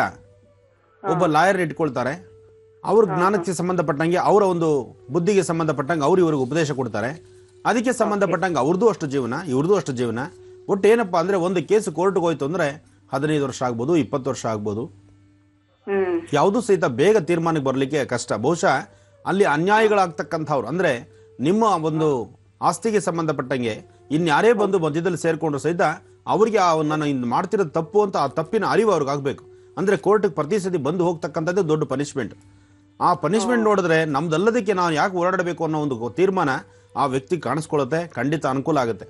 ಆದ್ರೂ ನಿಮ್ಮ ತಂದೆಯವರ ಆಸ್ತಿ ನಿಮಗೆ ಸಲ್ತಕ್ಕಂಥದ್ದು ಖಂಡಿತ ಅನುಕೂಲ ಆಗುತ್ತೆ. ಆಗ್ಬೋದು ಗುರುಜಿ, ಇನ್ನು ಎಷ್ಟು ವರ್ಷಗಳಾಗ್ಬೋದು ಅಂತ? ಬೇಕಮ್ಮ, ಈಗ ಎಷ್ಟು 7 ಆಯ್ತಾ? 7 ವರ್ಷ ಆಗಿದೆ ಗುರುಜಿ. ಇನ್ನೊಂದ್ 2 ವರ್ಷ ಕಾಯ್ರಿ. ಯಾಕೆ ಅಂದ್ರೆ ಕೋರ್ಟ್ ಕೇಸ್ ಅಂದ್ರೆ ಅಷ್ಟು ಬೇಗ ಆಗುವಂತದಲ್ಲ. ಜೊತೆಗೆ ಅವರು ಸಹಿತ ಮಾಡ್ತಕ್ಕಂಥ ಅನ್ಯಾಯದ ಅರಿವು ಅವ್ರಿಗೆ ಆಗ್ಬೇಕು. ಇನ್ನೊಬ್ಬರ ಆಸ್ತಿಗೆ ನಾವು ಕೈ ಇಡ್ತಕ್ಕಂಥ ತಪ್ಪು ಅನ್ನೋದಾಗತ್ತೆ. ಆದ್ರೂ ಈ ಕಳೆದ ಇನ್ನೊಂದು ನಾಳೆ ಮೇ ತಿಂಗಳಾದ್ಮೇಲೆ ಈ ಕೇಸ್ ಸ್ವಲ್ಪ ಸ್ಟ್ರಾಂಗ್ ಆಗುತ್ತೆ, ಬೇಗ ನಿಮಗೆ ಅನುಕೂಲ ಬರುತ್ತೆ. ಯಾಕೆಂದ್ರೆ ಬೇಗ ಬೇಗ ಹೀರಿಂಗ್ಸ್ ಬರತಕ್ಕಂಥದ್ದು. ಮಾಡ್ಬೇಕಂದ್ರೂ ಮಾಡಕ್ ರೆಡಿ ಇದ್ದೀನಿ ಗುರುಜಿ. ಇಲ್ಲಮ್ಮ, ಖಂಡಿತ ನಾನು ಹೇಳ್ತಿದ್ದೀನಿ, ಮೇ ಕಳೆದ್ರೆ ಇದು ಸ್ಪೀಡ್ ಆಗತ್ತೆ. ಆ ಸಮಯದಲ್ಲಿ ನೋಡ್ಕೊಂಡು ಅದಕ್ಕೊಂದು ಪರಿಹಾರವಂತ ಮಾಡ್ಕೊಳ್ಳಿ, ಖಂಡಿತ ಕಾರ್ಯಸಿದ್ಧಿ ಆಗತ್ತೆ. ಒಳ್ಳೇದಾಗ್ಲಿ ತಾಯಿ. ಧನ್ಯವಾದ ಸಾಗರಿಕ ಅವರೇ ಕರೆ ಮಾಡಿದ್ದಕ್ಕಾಗಿ. ಗುರುಜಿ, ಇವತ್ತು ಭೇಟಿ ಕೊಡುವಂತ ಕಾರ್ಯಕ್ರಮದ ವಿವರವನ್ನ ಮತ್ತೊಂದ್ಸಲ ಖಂಡಿತ ತಿಳಿಸ್ತೀನಮ್ಮ. ಶ್ರೀ ಆದಿಶಕ್ತಿ ಮಾರಮ್ಮ ದೇವಸ್ಥಾನ, ಮಹಾವೀರ್ ಕಾನ್ವೆಂಟ್ ರಸ್ತೆ, ಮಾರಪ್ಪ ಲೇಔಟ್, ಕೆಂಗೇರಿ ಉಪನಗರ. ಈ ಕಾರ್ಯಕ್ರಮಕ್ಕೆ ನಾನು ಬರ್ತಿದ್ದೇನೆ. ಇದು ಶ್ರೀ ಆದಿಶಕ್ತಿ ಮಾರಮ್ಮ ದೇವಿಯ ಜಾತ್ರಾ ಮಹೋತ್ಸವ ಮತ್ತು ಕರಗ ಮಹೋತ್ಸವ. ಈ ಕರಗ ಮತ್ತು ಜಾತ್ರಾ ಮಹೋತ್ಸವಕ್ಕೆ ತಮ್ಮೆಲ್ಲರಿಗೂ ಆಧಾರದ ಸ್ವಾಗತ. ಈ ಭಾಗದ ಸುತ್ತಮುತ್ತ ಇರತಕ್ಕಂತಹ ಎಲ್ಲರೂ ಸೇರಿ ತಾಯಿ ಆಶೀರ್ವಾದವನ್ನು ಪಡೆಯಿರಿ. ಒಳ್ಳೆಯದಾಗಲಿ.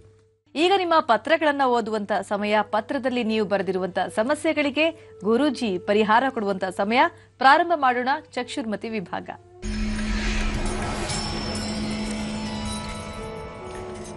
ಈ ಪತ್ರ ಬಂದಿರುವಂತದ್ದು ಸವದತ್ತಿ ತಾಲೂಕು, ಬೆಳಗಾವಿ ಜಿಲ್ಲೆಯಿಂದ ಪತ್ರವನ್ನ ಬರೆದಿದ್ದಾರೆ ಸೋಮನಗೌಡ ಮರಿಗೌಡ ಪಾಟೀಲ್ ಅನ್ನುವಂಥವ್ರು. ಇದು ಅವರ ಕಣ್ಣಿನ ರೇಖೆಯ ಚಿತ್ರ.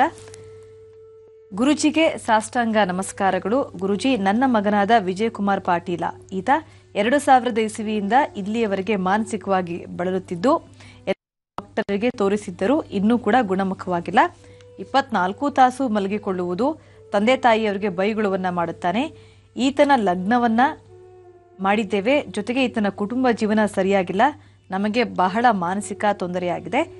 ಈತನ ಜೀವನ ಚೆನ್ನಾಗಿ ಆಗುತ್ತದೆಯೇ ಇಲ್ಲ ಅನ್ನುವುದನ್ನ ತಮ್ಮ ಮಾರ್ಗದರ್ಶನದ ಮೂಲಕ ತಿಳಿಸ್ಕೊಡ್ಬೇಕು ಅಂತ ಪತ್ರವನ್ನ ಬರೆದಿದ್ದಾರೆ ಗುರುಜಿಯವರು. ಈತನ ಹೆಸರೇನಮ್ಮ?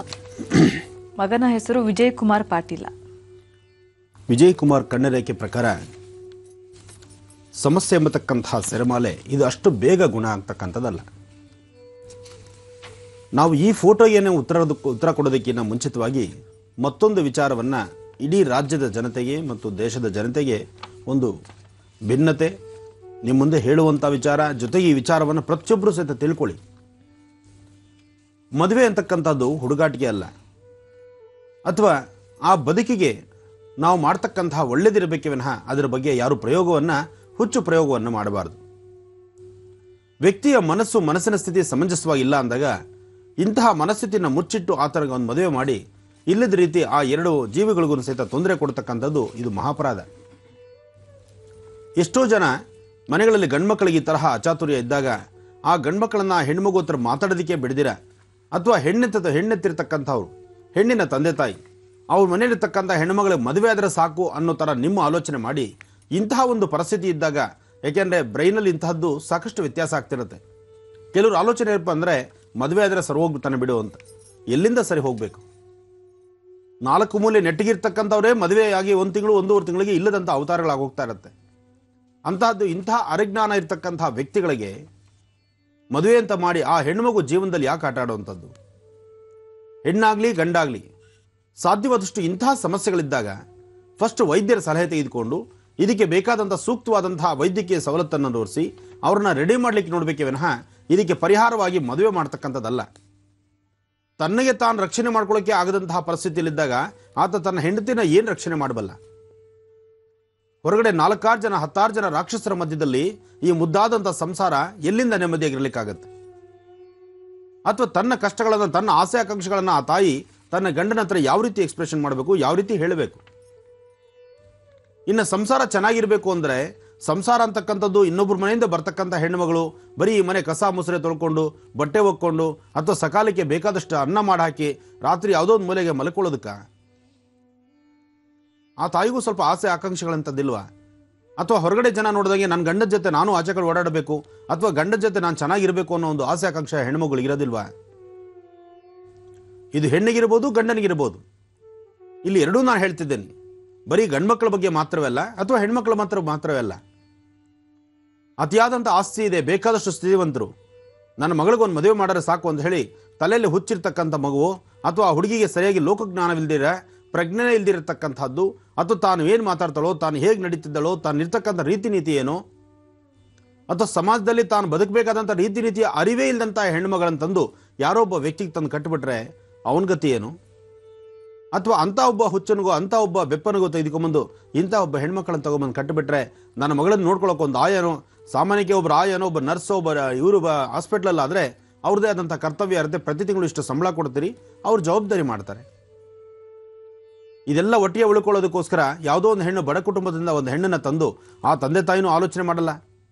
ಅತಿಯಾದಂಥ ಶ್ರೀಮಂತಿಗೆ, ಬೇಕಾದಷ್ಟು ಆಸ್ತಿ, ನಿನಗೇನಮ್ಮ ಶ್ರೀಮಂತಿಗೆ ಇದೆ, 100 ಎಕರೆ ಜಮೀನು, ಏನು ಜಮೀನು ಇಟ್ಕೊಂಡು ಏನು ಮಾಡಬೇಕು ಅವರು? ಜಮೀನು ದಿವಸ ಒಂದಿಷ್ಟು ಮಿಕ್ಸಿಗೆ ಹಾಕ್ಬಿಟ್ಟು ಲೋಟದಲ್ಲಿ ಕಲ್ಸ್ಕೊಂಡು ನೀರು ಕುಡಿಬೇಕಷ್ಟೇ ಜಮೀನ. ಒಂದು ಹೆಣ್ಣಿಗೆ ಬೇಕಾದ್ದು ತನ್ನ ಮನಸ್ಸನ್ನು ಅರ್ಥ ಮಾಡ್ಕೊಳ್ತಕ್ಕಂಥ, ತನ್ನ ಹೃದಯ ಶ್ರೀಮಂತಿಗೆಯನ್ನು ಆಳ್ತಕ್ಕಂಥ ಒಂದು ಹೆಣ್ಣು. ಬಡವಳು ಶ್ರೀಮಂತಳು ಅನ್ನೋದು ಮುಖ್ಯ ಅಲ್ಲ. ಒಂದು ಹೆಣ್ಣಿಗೆ ಅವಳದೇ ಆದಂಥ ಆಸೆ ಆಕಾಂಕ್ಷೆಗಳಿರುತ್ತೆ. ಆ ಆಸೆ ಆಕಾಂಕ್ಷೆಗಳಿಗೆ ಹೃದಯಕ್ಕೆ ಸಂಬಂಧಪಟ್ಟಂಥ ರೀತಿ ಸ್ಪಂದಿಸುವಂಥ ಗಂಡಿರಬೇಕು.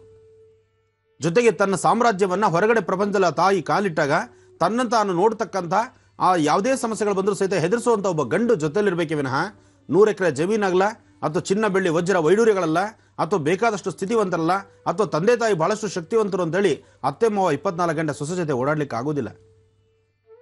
ಅದರಿಂದ ಮದುವೆ ಮಾಡಬೇಕಾದ್ರೆ ಒಮ್ಮೆ ಆಲೋಚನೆ ಮಾಡಿ, ನಮ್ಮ ಮಗನ ಮದುವೆ ಮಾಡಬೇಕಾದ್ರೂ ಮಗನ ಹೇಗಿದ್ದಾನೆ ಅಥವಾ ಮಗಳ ಮನಸ್ಥಿತಿ ಹೇಗಿದೆ, ಇದನ್ನ ಅರ್ಥ ಮಾಡ್ಕೊಂಡು ಆ ಜೀವನ ಇನ್ನೊಬ್ಬರ ಜೀವನದಲ್ಲಿ ಆಟ ಆಡಬೇಕೇ ವಿನಃ ಸಲೀಸಾಗಿ ತೊಗೊಂಡು ಕಟ್ಟಿಬಿಟ್ಟು ನಾಳೆ ದಿವಸ ಮನೆಗೆ ಬಂದು ಮೂಲೆ ಕೂತ್ಕೊಂಡ್ರೆ ಆ ಕಡೆ ಹೆಣ್ಣಿಗೆ ಅಲ್ಲೂ ಇಲ್ಲ ಇಲ್ಲೂ ಇಲ್ಲ. ಆಗ ಆ ಹೆಣ್ಣು ಆಲೋಚನೆ ಮಾಡೋ ರೀತಿಯೇ ಬೇರೆ ಆಗುತ್ತೆ. ಅಂತಹ ಸಮಸ್ಯೆ ಯಾರಿಗೂ ಆಗಬಾರ್ದು.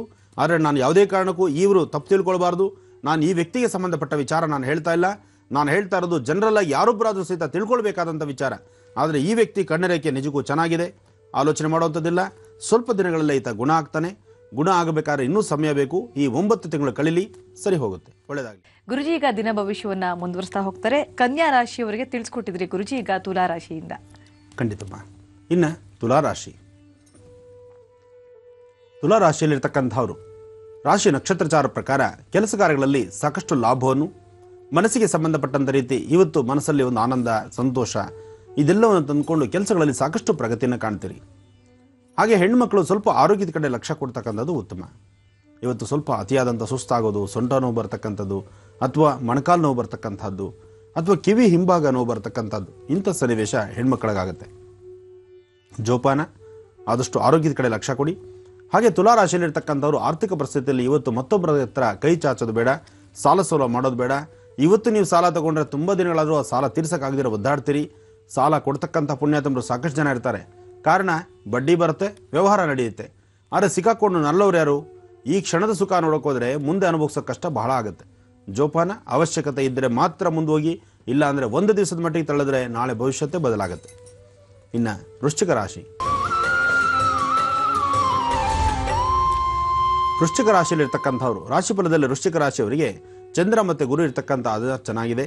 ಆದರೂ ಮನಸ್ಸಲ್ಲಿರ್ತಕ್ಕಂಥ ಕಸಿಬಿಸಿ, ಮನಸ್ಸಲ್ಲಿರ್ತಕ್ಕಂಥ ಅನುಮಾನ ಅಥವಾ ಯಾವುದೇ ಒಂದು ಕೆಲಸ ಮಾಡಬೇಕಾದ್ರೂ ಪರಿಪೂರ್ತಿ ಆಗದಿರೋ ಇರ್ತಕ್ಕಂಥದ್ದು, ಎಲ್ಲೋ ಒಂದು ಕಡೆ ಇಲ್ಲದಂಥ ರೀತಿಯಲ್ಲಿ ಹಿಂಸೆ ಪಡ್ತಾ ಇರ್ತೀರಿ. ಇರ್ತಕ್ಕಂಥ ಜವಾಬ್ದಾರಿ ಮತ್ತೊಬ್ಬರು ಕೊಡ್ತೀರಿ, ಜವಾಬ್ದಾರಿ ಕೊಟ್ಟು ಅದ್ರ ಬಗ್ಗೆ ಹೇಗಪ್ಪ ಅಂತ ಆಲೋಚನೆ ಮಾಡ್ತಾ ಇರ್ತೀರಿ. ನಿಮ್ಮ ಸ್ವಂತ ಜ್ಞಾನ, ಸ್ವಂತ ಬುದ್ಧಿ ಕೈಲಿದ್ದರೂ ಸಹಿತ ಅದನ್ನು ನೀವು ಉಪಯೋಗಿಸ್ಕೊಂಡು ಸರಿಯಾದಂಥ ರೀತಿಯಲ್ಲಿ ಅದರ ಅರ್ಥಗರ್ಭಿತವಾದಂತಹ ಜೀವನವನ್ನು ಮಾಡಲಿಕ್ಕಾಗದಂಥ ಪರಿಸ್ಥಿತಿಯಲ್ಲಿ ಇರ್ತೀರಿ. ಏನೇ ಮಾಡಿದ್ರೂ ಅರ್ಥವಾಗಿ ಆಲೋಚನೆ ಮಾಡಬೇಕು, ನೆಮ್ಮದಿಯುತವಾಗಿ ಭವಿಷ್ಯದ ಬಗ್ಗೆ ಚಿಂತನೆ ಮಾಡಬೇಕು. ಇದು ಮಾಡೋದ್ರಿಂದ ಸಾಕಷ್ಟು ಯಶಸ್ಸು ಖಂಡಿತ ಇದೆ. ಹಾಗೆ ಇವತ್ತಿನ ದಿವಸ ನೀವು ಮಾಡಬೇಕಾದ್ದು ದುರ್ಗಾ ಗಣಪತಿನ ಆರಾಧನೆ ಮಾಡಿ. ದುರ್ಗಾ ಗಣಪತಿನ ಆರಾಧನೆ ಮಾಡೋದ್ರಿಂದ ಸಂಕಷ್ಟಗಳು ದೂರ ಆಗುತ್ತೆ. ಜೊತೆಗೆ ಸುಬ್ರಹ್ಮಣ್ಯೇಶ್ವರನ ಪ್ರಾರ್ಥನೆಯು ಇವತ್ತು ಬಹಳ ಅಗತ್ಯ.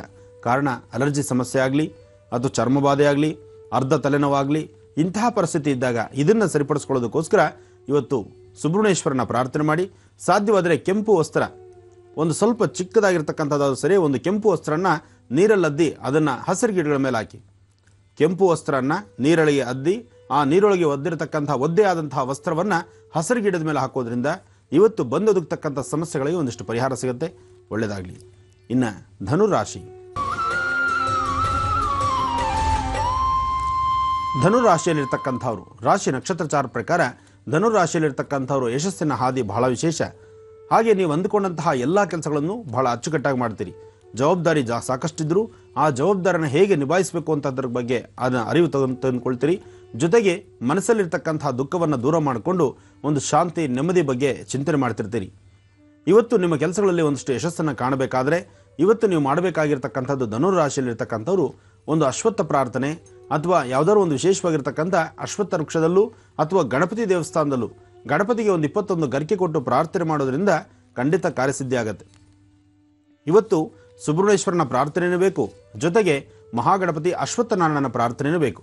ಮೂಲತೋ ಬ್ರಹ್ಮರೂಪಾಯ ಮಧ್ಯಾಂತೋ ವಿಷ್ಣುರೂಪಿಣಿ ಅಗ್ರತಂ ಶಿವರೂಪಾಯ ವೃಕ್ಷರಾಜಾಯತೆ ನಮಃ. ಈ ಪ್ರಕಾರವಾಗಿ ವೃಕ್ಷರಾಜನ ಪ್ರಾರ್ಥನೆ ಮಾಡೋದ್ರಿಂದ ಮತ್ತಷ್ಟು ಕಾರ್ಯಸಿದ್ಧಿ. ಇನ್ನು ಮಕರ ರಾಶಿ.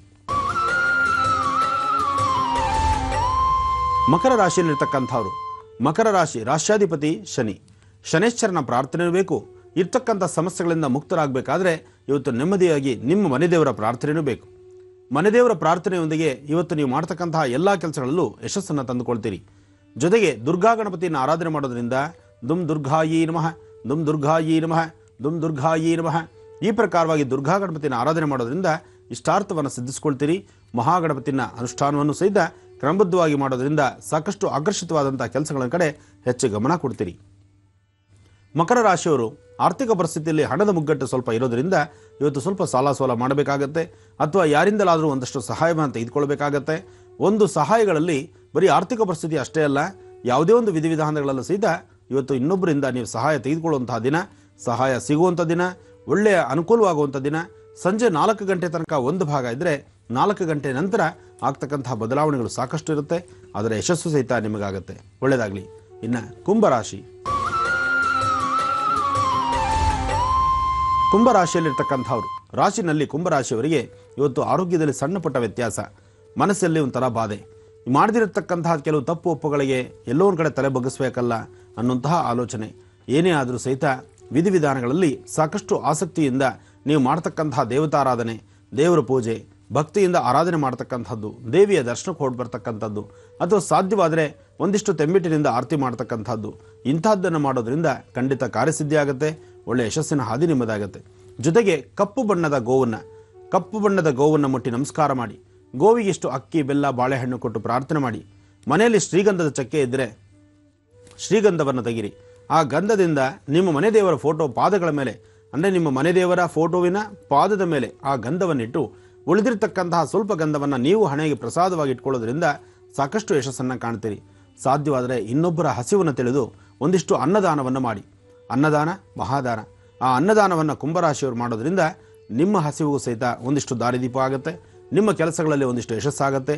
ಜೊತೆಗೆ ಯಾವುದೇ ಕೆಲಸ ಅಂದ್ಕೊಂಡ್ರೂ ಬೇಗ ಕಾರ್ಯಸಿದ್ಧಿ ಆಗುತ್ತೆ. ಹಾಗೆ ನೀವು ಮಾಡ್ತಕ್ಕಂತಹ ಉದ್ಯೋಗದಲ್ಲಿ ಸಣ್ಣ ಪುಟ್ಟ ಏರುಪೇರು ಇರಬಹುದು, ಅಥವಾ ಶತ್ರುಗಳ ಅಟ್ಟಹಾಸ ಇರಬಹುದು. ಯಾವುದೇ ವೃತ್ತಿ ಧರ್ಮದಲ್ಲಿ ಏನೇ ಕೆಲಸ ಮಾಡ್ತಿದ್ರು ಒಂದಲ್ಲ ಒಂದು ಕಡೆ ಶತ್ರುಗಳಂತಕ್ಕಂಥವ್ರು ಸಾಕಷ್ಟು ಜನ ಇರ್ತಾರೆ. ಇವತ್ತು ಕುಂಭರಾಶಿಯವರು ಸ್ವಲ್ಪ ಎಚ್ಚರಿಕೆಯಿಂದ ಇರಿ. ಜೊತೆಗೆ ಕುಂಭರಾಶಿಯವರಿಗೆ ಇವತ್ತಿನ ದಿವಸ ಸ್ವಲ್ಪ ಆರೋಗ್ಯದಲ್ಲೂ ಸಣ್ಣಪುಟ್ಟ ವ್ಯತ್ಯಾಸ ಇರೋದ್ರಿಂದ ಧನ್ವಂತರಿ ಮಹಾವಿಷ್ಣುವನ್ನ ಪ್ರಾರ್ಥನೆ ಮಾಡಿ ಇಷ್ಟಾರ್ಥವನ್ನು ಸಿದ್ಧಿಸ್ಕೊಳ್ಳಿ, ಒಳ್ಳೆಯದಾಗಲಿ. ಇನ್ನು ಕಡೆ ರಾಶಿ ಮೀನರಾಶಿ. ಮೀನರಾಶಿಯಲ್ಲಿರ್ತಕ್ಕಂಥವ್ರು ಇವತ್ತಿನ ಕೆಲಸ ಕಾರ್ಯಗಳಲ್ಲಿ ಮೀನರಾಶಿಯಲ್ಲಿರ್ತಕ್ಕಂಥವರಿಗೆ ಸ್ವಲ್ಪ ಕಾರ್ಯವೈಖರಿಗಳಲ್ಲಿ ಸ್ವಲ್ಪ ವ್ಯತ್ಯಾಸ ಬರ್ತಕ್ಕಂಥದ್ದು, ಮನಸ್ಸಲ್ಲಿ ಸಾಕಷ್ಟು ದುಃಖನಿಟ್ಕೊಂಡು ಯಾರತ್ರ ಹಂಚ್ಕೊಳ್ಳೋಕ್ಕಾಗ್ದಿರ ನಿಮಗೆ ನೀವೇ ನೋವು ಪಡುವಂತಹ ಪರಿಸ್ಥಿತಿ ಎದುರಾಗುವಂಥದ್ದು. ಅದರಲ್ಲೂ ಎಷ್ಟೋ ಜನಕ್ಕೆ ಮೀನರಾಶಿಯಲ್ಲಿ ಗಂಡ ಹೆಂಡತಿ ಇಬ್ಬರದೂ ಮೀನರಾಶಿ ಆಗಿದ್ದರೆ ಸಣ್ಣ ಪುಟ್ಟ ಸಮಸ್ಯೆಗಳು ಒಬ್ರಿಗೊಬ್ರು ಜೋರಾಗಿ ಮಾತಾಡ್ತಾ ಇಲ್ಲದ ವ್ಯಾಜ್ಯಕ್ಕೆ ತೆರೆಕೊಳ್ಳುತ್ತೆ. ಜೊತೆಗೆ ಅಷ್ಟೇ ಅಲ್ಲ, ಮೀನರಾಶಿಯವರ ಇವತ್ತಿನ ದಿವಸ ನಿಮ್ಮ ಮಾತು ಸಾಧ್ಯವಾದಷ್ಟು ಮೌನವಾಗಿದ್ದು ಸಮಾಧಾನ ರೀತಿಯಲ್ಲಿರಬೇಕು.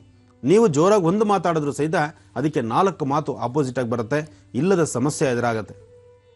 ಜೊತೆಗೆ ಸಂಜೆ 4 ಗಂಟೆ ನಂತರ ಸ್ವಲ್ಪ ಅರ್ಧ ತಲೆನೋವಿಂದ ಒದ್ದಾಡಬೇಕಾದ ಪ್ರಸಂಗ ಎದುರಾಗುತ್ತೆ. ಮಾಧ್ಯಾಹ್ನಿಕ ಸರಿಯಾದ ಸಮಯಕ್ಕೆ ಆಹಾರವನ್ನು ತೆಗೆದುಕೊಳ್ಳೋಕ್ಕಾಗ್ದಿರ ಅನಾರೋಗ್ಯಕ್ಕೆ ಕಾರಣ ಆಗುತ್ತೆ, ಅನಾರೋಗ್ಯದ ತುತ್ತು ಎದುರಾಗುತ್ತೆ. ಅಲ್ಲೂ ಜೋಪಾನ ಇರಲಿ. ಇವತ್ತು ನೀವು ಮಾಡಬೇಕಾದ್ದು ಕಂದು ಬಣ್ಣದ ಶ್ವಾನಗಳಿಗೆ, ಕಂದು ಬಣ್ಣದ ಶ್ವಾನ, ಕಪ್ಪಲ್ಲ ಬಿಳಿಯಲ್ಲ, ಕಂದು ಬಣ್ಣದ ಶ್ವಾನ, ಕಂದು ಬಣ್ಣದ ಶ್ವಾನಗಳಿಗೆ ಗೋಧಿಯಿಂದ ಮಾಡಿರ್ತಕ್ಕಂಥ ಪದಾರ್ಥಗಳನ್ನು ನಿಮ್ಮ ಕೈಯಿಂದ ಸ್ವಲ್ಪ ಶ್ವಾನಕ್ಕೆ ಆಹಾರ ಹಾಕೋದ್ರಿಂದ, ಅಂದರೆ ನಾಯಿಗಳಿಗೆ ಬಿಸ್ಕೆಟೋ ಬ್ರೆಡ್ಡೋ ಬನ್ನೋ ಇಂತಹದ್ದು ಹಾಕೋದ್ರಿಂದ ಸ್ವಲ್ಪ ಮಟ್ಟಿಗೆ ಇಂತಹ ಸಮಸ್ಯೆಗಳಿಂದ ಮುಕ್ತರಾಗ್ತೀರಿ, ನೆಮ್ಮದಿ ತಂದುಕೊಳ್ತೀರಿ. ಸಾಧ್ಯವಾದರೆ ಬೇವಿನ ವೃಕ್ಷಕ್ಕೆ 11 ನಮಸ್ಕಾರ ಮಾಡಿ ಬೇವಿನ ವೃಕ್ಷದ ಬುಡಕ್ಕೆ ಒಂದಿಷ್ಟು ನೀರೋ ಹಾಲೋ ಅಥವಾ ಚೂರು ಜೇನುತುಪ್ಪನೋ ಏನೋ ಒಂಚೂರು ಅದರ ಬುಡಕ್ಕೆ ಹಾಕಿ ನಮಸ್ಕಾರ ಮಾಡೋದ್ರಿಂದ ಆ ಮಣ್ಣಿನ ಪ್ರಸಾದವಾಗಿಯೇ ಪ್ರಸಾದ ಮೃತ್ತಿಗೆ ಪ್ರಸಾದವನ್ನು ಹಣೆಗಿಟ್ಕೊಳ್ಳೋದ್ರಿಂದ ಮತ್ತಷ್ಟು ಕಾರ್ಯಸಿದ್ಧಿ ಆಗುತ್ತೆ, ಒಳ್ಳೆಯ ಯಶಸ್ಸಿನ ಹಾದಿ ನಿಮ್ಮದಾಗುತ್ತೆ. ಒಳ್ಳೆಯದಾಗಲಿ. ಹೌದು ವೀಕ್ಷಕರೇ, ಒಟ್ಟು 12 ರಾಶಿಗಳ ದಿನ ಭವಿಷ್ಯವನ್ನು ಗುರುಜಿ ತಿಳಿಸ್ಕೊಟ್ಟಿದ್ರು. ಗುರುಜಿ ಧನ್ಯವಾದ ಈ ಕಾರ್ಯಕ್ರಮಕ್ಕೆ ಬಂದಿದ್ದಕ್ಕಾಗಿ. ನಮಸ್ಕಾರಮ್ಮ. ಇದು ಇವತ್ತಿನ ನೇರ ಪ್ರಸಾರ ಕಾರ್ಯಕ್ರಮ. ಮತ್ತೆ ನಾಳೆ ಬೆಳಗ್ಗೆ 8 ಗಂಟೆಗೆ ಇದೇ ಕಾರ್ಯಕ್ರಮದಲ್ಲಿ ನಾವು ನಿಮ್ಮನ್ನ ಭೇಟಿಯಾಗ್ತೀವಿ. ಅಲ್ಲಿಯವರೆಗೂ ನಮಸ್ಕಾರ.